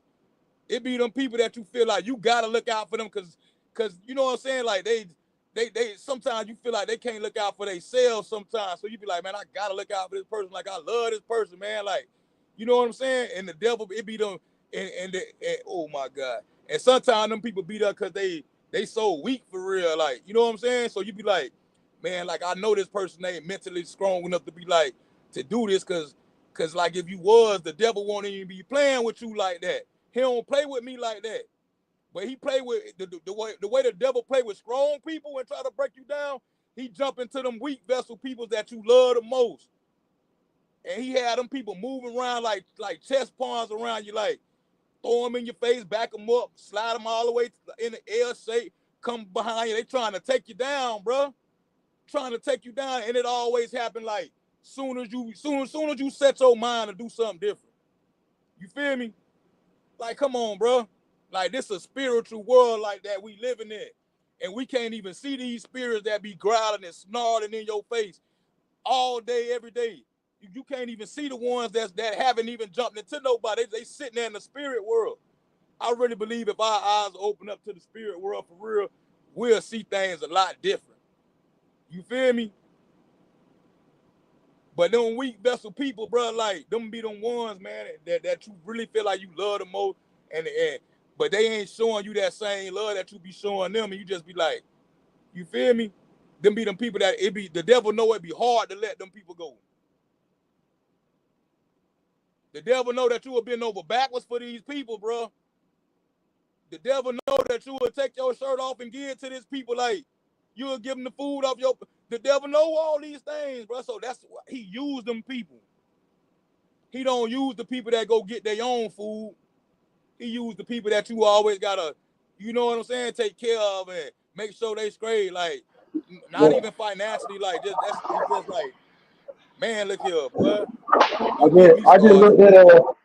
looked at a YouTube. I mean, there was a Instagram post, and the post was like, My friend needed $300. I shot them the $300. But when I needed $300 for my hair, my friend was like, "Ooh, you gonna pay $300 for your hair?" Then the girl was like, when my friend needed food in the house, I ordered groceries, had them delivered to the house. But when I'm eating noodles for lunch because I ain't got no groceries, oh, you eat noodles? Oh, time hard. They were like, you can't sit here and think the way you treat people, somebody gonna treat you the same way. Because I told you, look at my friend. This is my best friend. Me and him got into it. This dude pulled a gun on me. And I'm like, I ain't even that type of dude, you know. I love everybody. I show everybody respect. Who give me respect. Hey, I'm on one accord, boy. Hey, if I fool with you, like my boy said, if I'm with you, I'm all the way out with you. Kevin Gates said, if I ain't with you, you gonna know that. This dude knows, man, I lay my life down for you. This dude damn near like my brother. Man, I seen him do it at a party about a month ago. You know, still the same person. Talking trash, you know. And I'm like, man, I ain't fooling with you in about a year. But I thought at least you evolved a little better than the way you move. Still the same, still moving foul, all that stuff. And like I told him, I say, but the only reason I put up with dude like that, because he my partner since high school. You know what I'm saying? Yeah, We yeah. also kicked it all the time. He one of my kids, God, dad. And for me and him to get in that type of situation, I said, bro, that cold blood. Everybody know I get my shirt off the back for you. You know what I'm saying? I do for you the best I can. Hey, if I ain't got it, I just ain't got it. But if I got it, we got it. Got to that point, man. I'm like, hey, like he even telling me when we was at the party, talking about, man, you know, my mama, my sister miss you, man. They always talking about you, how you doing, this and that. And the main reason why me and him not friends is mainly because his mama. I ain't even gonna be front. That boy, mama's boy. Had a daddy, but never really fooled with his daddy because his mama. Then when it came down to it, you know what I'm saying? I would always like, hey, we do man talk with him. Hey, bro, stop letting your mama treat you like that. Like anytime I tell that man don't do something and it fall back, you know what his mama and them always said? You must have talked to Rashid. They knew the energy I had around him what made him move different. When he was on his soft stuff and they treating him all foul, when I say, hey man, don't move like that. I ain't got no pop. My pop died when I was young, but the thing is, we was around different men and coaches and all that helped us out. But bro always moved a little fouler than most because he always had that, you know, protection or I guess feel of his mom. And I was like, dude, men don't move like that. He'd always feel me some type of way because I'm checking him on being a man. You around the same age, man. You can't talk to me like that. Whoa. But at the same time, I never went through problems in a relationship like he did. I never went through so much stuff in life like he did. But had caught we got 2 DUIs in 1 year, caught goddamn 3 DUIs in 2 years. I mean, not going on 3 years. First year he caught 2 DUIs back to back. The next year, going into that next year and a half, he got another DUI. I said, bro, you gotta move different. Me and him went through so much struggle, and I helped him out. Like if it weren't for me, bro would have never bought his house. I was on top of his head. I said, man, you're a grown man. I said, bro, you know you're a combo. You're a killer to these women out here. If you get this house, you'll have your house. You got you a job. You know what I'm saying? Get your license back. Get your ride. I said, most dudes ain't even got that. They got one or the other. And you got a decent job. I said, man, you a catch for a woman. But he couldn't And get away from the women. he pulled the gun on you. Yes. And bro couldn't look. The bigger part with him was good dudes. You know what I'm saying? To a point, he's solid. Real emotional, but solid. The Like bad part was, pointed it at you. but he pointed at me with no clip. And I looked at him, I said, stop playing, man, what you doing? And he's like, hey, man, you trying to do all this whatever between me and my brother. And I was like, first of all, I like the gun ain't got no clip in there. Second of all, what you doing? What did that jump go off? Well, put the clip in there, caught the bitch, and pointed right back at him. And he was like, man, you say you got life insurance? You always talk about your life insurance. Let me see how What? good it is. Oh Yep. hell no, dog. And then when he did that, bro, I slapped the gun to the side. I was like, man, you foul. Get the fuck on. And then that was the last time I talked to him before I hit him up at a party or something. No, he called me back like I think like the next day and was like, "What's up, bro? What we doing?" I said, "Bro, I don't fool with you no more." He like, "Oh, you mad because I put a gun in your face? That's nothing." I said, "Bro, I don't play like that. Whatever." And he thought I was playing. I told him, "Man, I don't move like that. Stuff like that, man, get you shot." Yeah, stuff Even my like that is cousin, bad. everybody told me. They were like, "Why you just didn't snatch the gun from him and beat him up?" I like, "Cuz, you gotta understand, for one, you're my best friend. Second of all, if I beat dude, I look bad. Dude way smaller than me, bro. He probably about a buck 05, buck 10. He a grown man. I said, if I beat him, I'ma look. He dude way smaller than me, bro. It's gonna be like I'm be whooping a little kid. They're gonna hit me with a child abuse charge, bro. So I was like, Well, I'm he a he no that win. he that he that small, but like, see that's how I know that you was a good friend to him, cause like you, like, if you would have turned this how I know that he was a bad friend to be around, bro. Like that's your best friend the whole time you thinking that, but like this whole time he been had something on his chest about you. Look, if you would have been the one to pull the gun on him, he probably would have came back, shot your house up, shot like you know what I'm saying. He probably would have fired at you. Yeah, Like if you would have pulled the gun on him, like for real, like you know what I'm saying. So yeah, those the people that I'll be talking about right there. That like yeah, nah, boy. And that's why they say a lot of times like showing love will get you killed out here, boy. yep, Cause when you showing love, your guard's down. Your yep. guard's all the way down when you out here showing love. Come on, man. And like I said, that's my best friend. So I give him a little more grace than anybody. Somebody else would have tried me like that, boy. It would have been ugly. I give him a And little more grace. it's crazy though, cause like I said, if the shoe was on the other foot, he probably would have came back and wouldn't have showed you no grace. Yeah. He a heavy drinker, bro. And that was one of the main things I told him. I said, I drink, but bro, you too little to drink. You can't drink like me. You can't be like me, bro. Every man has their own ill struggles and stuff they deal with. But like I say, the main reason why me and him fell out, his mama brought him like that. The mama told him that me and him having issues to the point where she feel I'm trying to break him and his brother up. Cause, bro, I'm talking about that shit deep. His, his brother stay with him. His brother done got 2 kids and his old lady staying in his house. But I'm like, why your brother doing all this in your house? Like, you ain't even raising your own kids in your house. Your brother kids tearing up your house, and this man don't even hardly pay no bills. His mama tells him how the bills should be split in his house. And I'm like, no, bro. No, that's not how it goes. That's your house. You tell your brother what to pay. If he don't like it, he can go back to your mama house. Mama wanted to be an empty nester. That's why she put him over there. Dang. But at the end of the day, hey, stick of the chicken, man. Yeah, that's how I be, bro.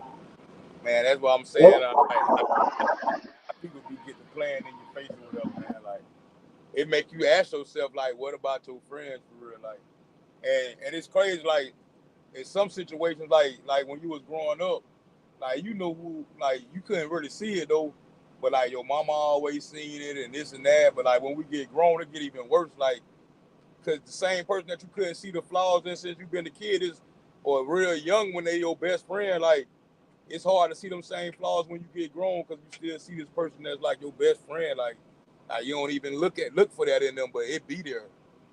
Like it be there for real. And then it just come out in moments like that when he pulled the gun on you with no clip in it. You said something about it, he put the clip in the cotton and then, man, like what? Like that ain't no way, like that ain't no best friend behavior, none of that though.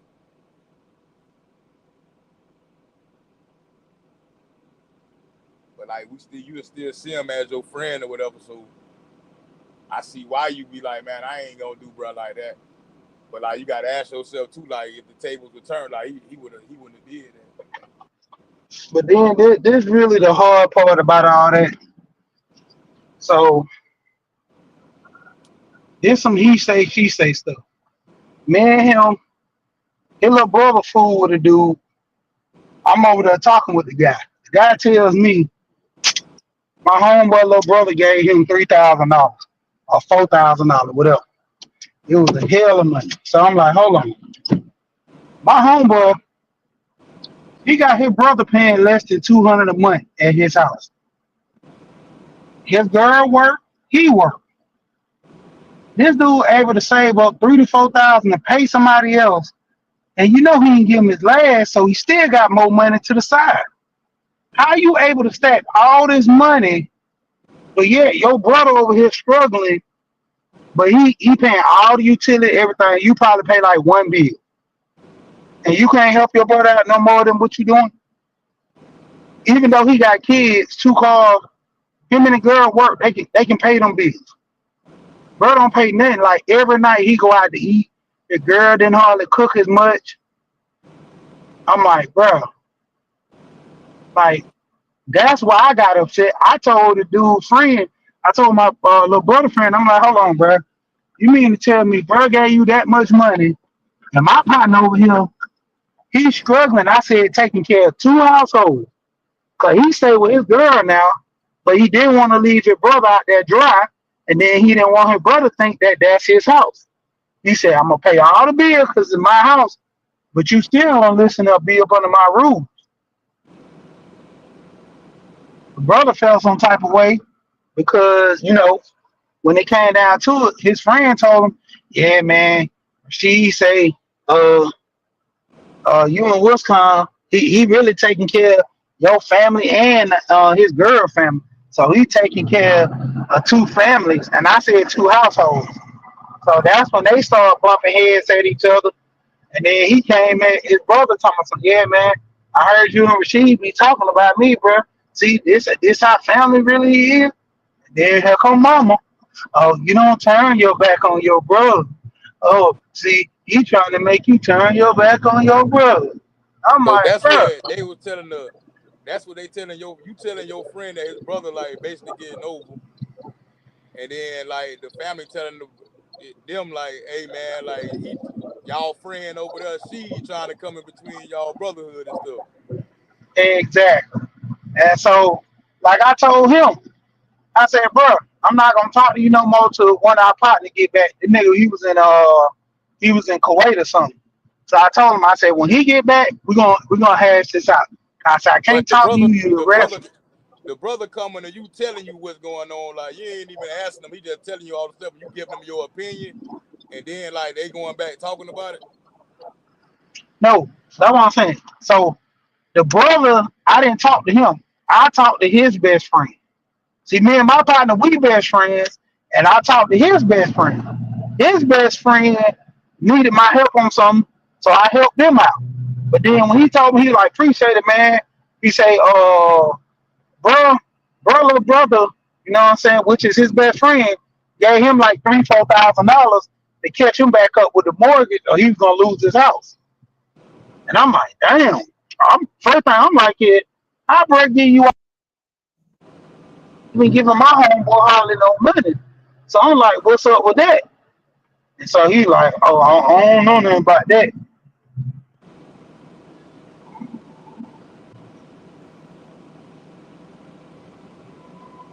Yeah, my phone dropped. Can you hear me now? Yeah, I hear you. Yeah. But I'm like, at the end of the day, me and this dude talking. They ain't got nothing to do with my partner and his brother yet. Me and him talking. So I said, how the hell bro give you that much money when he could be giving his brother more money? He's struggling. Like, bro got 2 jobs. He paying his bill. He just got a brand new car. He got a damn Challenger. He had like a 2022 or something Challenger. 2023. So he paying that junk off. He paying that. He paying the house note, paying all the utilities, but one. And I'm like, bro, he could be helping his brother out more. I'm like, besides, bro got his kids and his old lady at the house. That's a lot of work on his house, and that's a lot of utilities they using. So I'm like, he should be helping out more. His mom say, nah, he don't need to help out more. And I'm like, hold on. When he didn't have nothing but him in the house, I can understand it. But now that he got him and his old lady, both of them work. That's more money coming into the house. That's how I'm looking at. Me and my partner talked about this all the time. But I guess when he talked it over with his mama said no, because Shawty got them kids. She gonna need help paying for stuff with them kids. And I'm like, I understand that. Shawty got a job. He got a job. They can't give an extra $200 a month. Both of them had to be making at least $1,000 or more every 2 weeks. That's just the minimum. So that's $4,000 a month between them two. They paying one utility bill, paying car note and insurance. That probably be like $1,200 or $1,500 for car note insurance. Let's even say it's $2,000. $2,000 for car note insurance, all that. You still got another $2,000 left over. What y'all spending that extra $2,000? They were balling, bro. And I'm telling my partner, I'm like, I ain't trying to really tell you how to run your house, but bro, you need to make your brother pay more money because you struggling right now. And I'm telling them this as a friend. Like, my brother, when he was staying with me, I told him, I said, bro, you got to pay more money because you doing more stuff. He want me to pick him up, drop him off. When my wife cook, he eat, but when she don't cook, he looking like, hey, y'all ain't gonna cook tonight. I said, hold on, bro. That's my wife. I said, if she cook for the family, she cook for the family.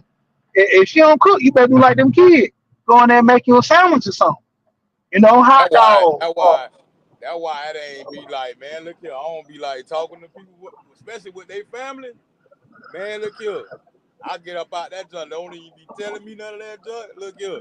Cause they gonna go when you talk to them like that, they gonna go back and talk to each other. And then it's gonna get back, and then like somebody gonna hear that junk and be like, God dang, like you feel me? Like I wouldn't even, but look here, I ought to stay far away from that junk. Like for real. I see now. Like, I know you probably was like trying to be a friend and get them some advice and stuff like that, but when it comes to them brothers and family and stuff like that, man, look here, I don't get involved with none of that though. I'm like, well, I was really trying to, do him a favor and just talk to him. And mama like, nah, he got to do this. I said, all right, that's between y'all. I'll let y'all have it. But then at the end of the day, I'm like, bro, you ain't going to get tired of damn just letting your brother just run through your house and do all kind of crazy stuff. I'm like, bro, like, if it was so easy, like I told my boy, tell your brother get his own house. And then there was the crazy part that really made me feel some type of way about my homeboy. I'm telling him, I said, hey, bro, did you hear your brother? He like, yeah, I heard him. His brother said, his girl was like, man, let's move out that house. Your brother be wilding and stuff too much. I want to get our own house. Bro said, man, his brother said, nah, bro, we ain't going nowhere.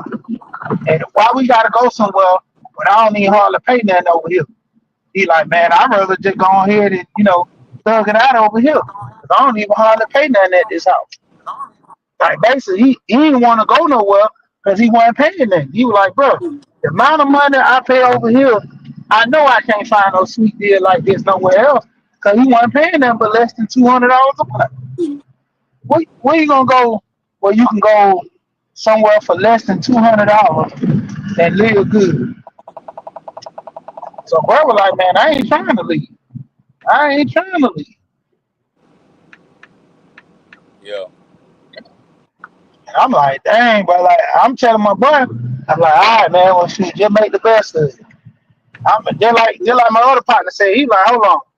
He like, man, he like your big brother. He like, anytime you had a problem, what happened when you messed up on your when you messed up on your mortgage?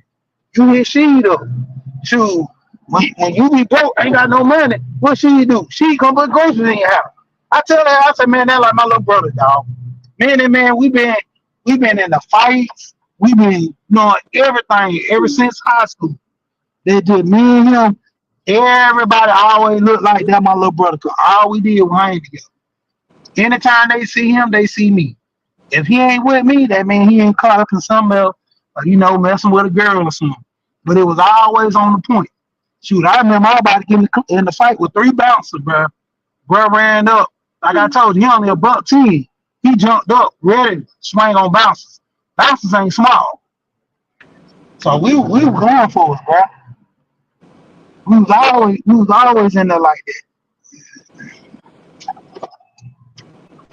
But when it came down to it, like I said, it was just crazy as hell how dude just played me to the left, bro. I'm like, damn. Yeah, that shit wild though. I wouldn't have got in that business though, dog, for real. Cause look, them people goddamn with they family and they gonna always rock together. And like that's Yeah, just something I wouldn't have got in that though. I would have stayed far away from that. Cause like that family gonna that that always was be the point. family. And you always He, friend, boy. Like always gonna be a friend. They always gonna be family. When y'all niggas stop being friends, them niggas can't stop being brothers. And they mama there too. Like, man, look here. that was the whole thing, but we were pushing like brothers. Anytime they have family event, anything, bro. I'm at their house for Christmas. Bro, I'm up there doing stuff for your mama, doing stuff for your grandma, everything. That's why I was like, bro, when he played me like that, I'm like, bro, you think I do something like that to you and your brother? I'm like, bro, you know how much blood, sweat, and tears I done put down for you, just your family in general, type of stuff. I'm like, come on, Hold bro, on. for real? Hold on. Let me see. Good food. She said, what about AJ Armstrong, who allegedly killed his parents in Houston, Texas? I ain't never heard about that one. What his name?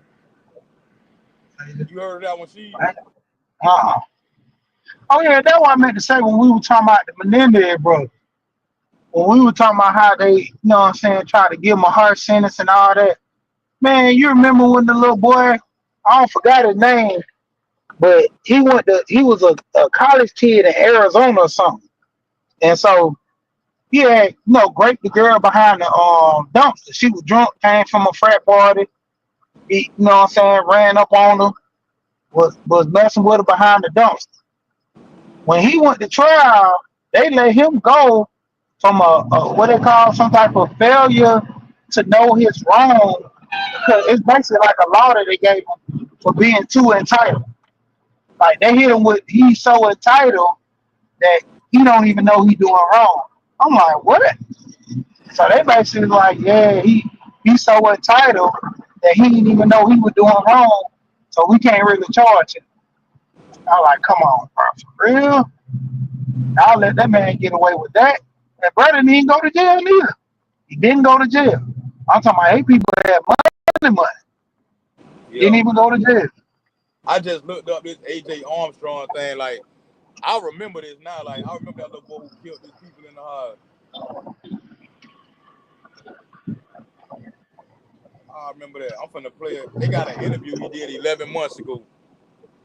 I want to hear this because I remember this case right here. Hold on. It's been definitely an adjustment, coming to a new facility, moving and getting all that, getting, comfortable as possible here, meeting new people, and finally moving to population and not being isolated like I have been pretty much this whole time. So it's just been another adjustment, but it's going well so far. How was that, the just kind of being by yourself and doing your move? Honestly, even from juvenile days till now, I've always been in a cell for practically 23 hours a day, really 24 hours a day. So being by myself is something I've kind of become used to. It doesn't really bother me, but getting a cellie for the first time and that whole experience, it was a little nerve-wracking at first because you have no idea what to expect, but I got... Well, now, let me watch this. We, the jury, find the defendant, Antonio Armstrong Jr., guilty of capital murder as charged in the indictment. And we begin with this breaking news that we have been following for you all afternoon. A verdict has been reached in the A.J. Armstrong capital murder trial.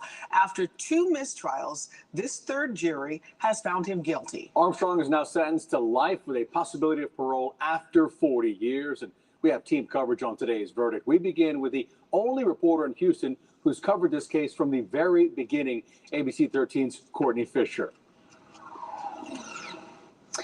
Yeah, guys, it took jurors only 10 hours yesterday into today to decide that A.J. Armstrong did, in fact, kill his parents when he was 16 years old 7 years ago. We have video of that verdict coming down just about 2 hours ago now.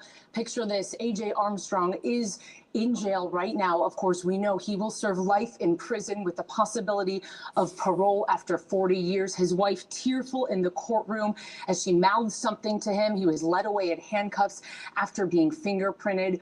We spent time in the last hour talking to the prosecutors on this case. John Jordan and Ryan Trask have worked this case now for more than a year. They were the ones who tried it in that second trial we know ended in a hung jury, and they got 15 out of 15 jurors, 12 jurors plus 3 alternates, to say that A.J. Armstrong was guilty. And they spent time with those jurors. They told us about what it meant for them to convict this young man. They said they methodically worked through the evidence yesterday and today. Ryan Trask telling us that these jurors actually made flow charts of the evidence on the wall, something he said he had never seen in his career. And they say that it was the 911 call, AJ's interrogation tape that lasted just under an hour, the test fire. Remember, he fired a gun into his bedroom floor weeks before the murders, and also tried to set his parents' house on fire while they were home. Those were the things that mattered to these jurors, not, in fact, that new blood evidence that was really talked about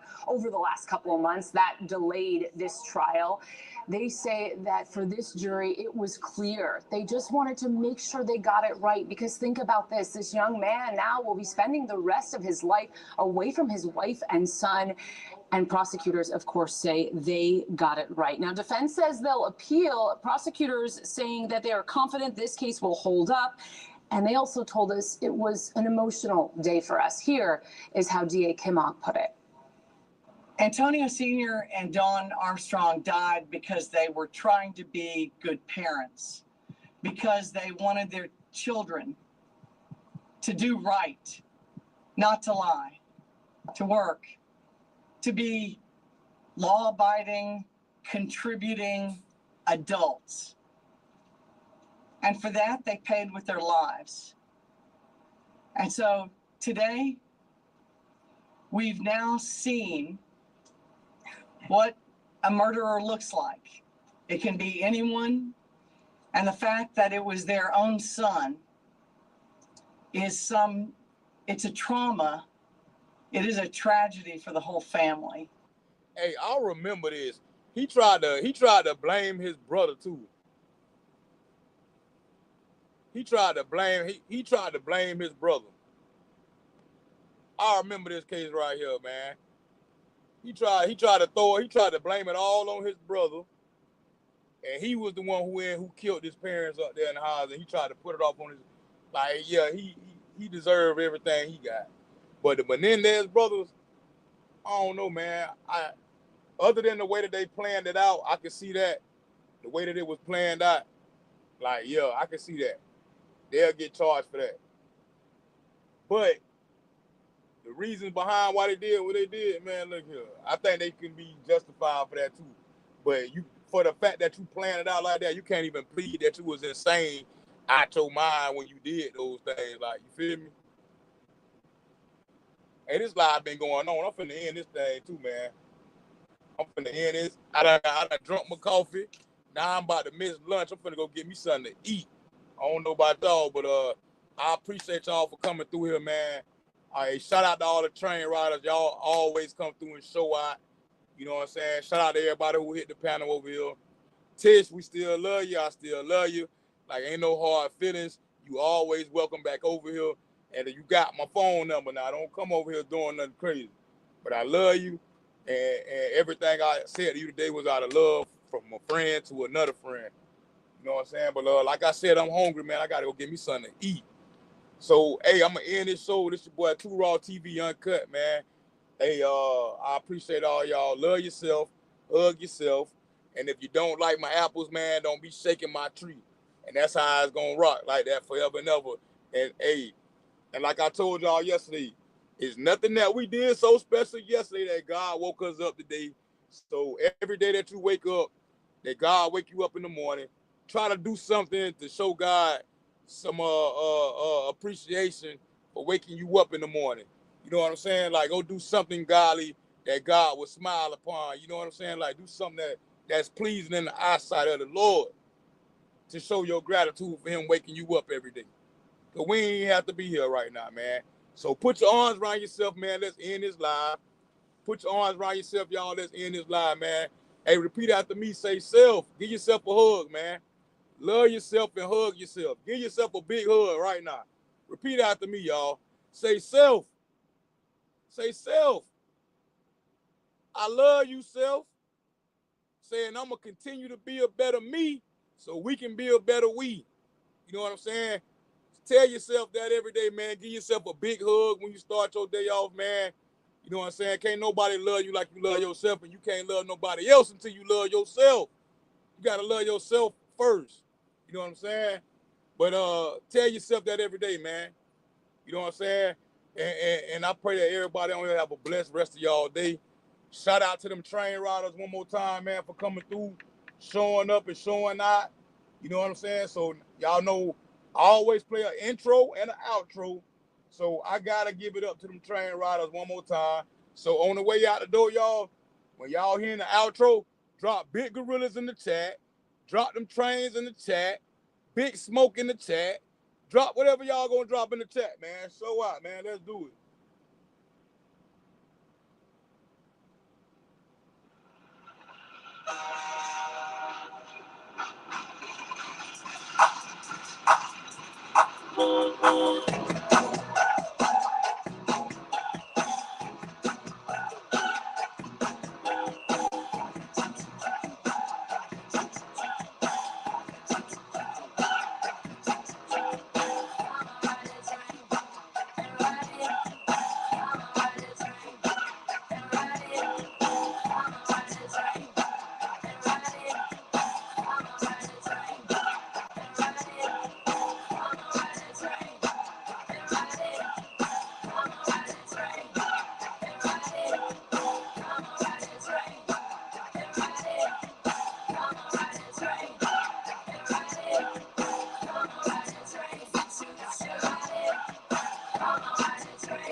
y'all train riders know I love y'all, man. That thing played for like 4 minutes and 14 seconds. I told y'all I'm hungry, but hey, I love y'all, but I gotta go. I gotta go get me something to eat real quick, man. Find me something to munch on. Hey, man, like I say, love yourself, hug yourself, man. Shout out to them train riders. Y'all make sure y'all smash that like button, man. Shout out to Rita. Shout out to Oso 30 over there, Big 30. Hell, we gonna call him Big 30.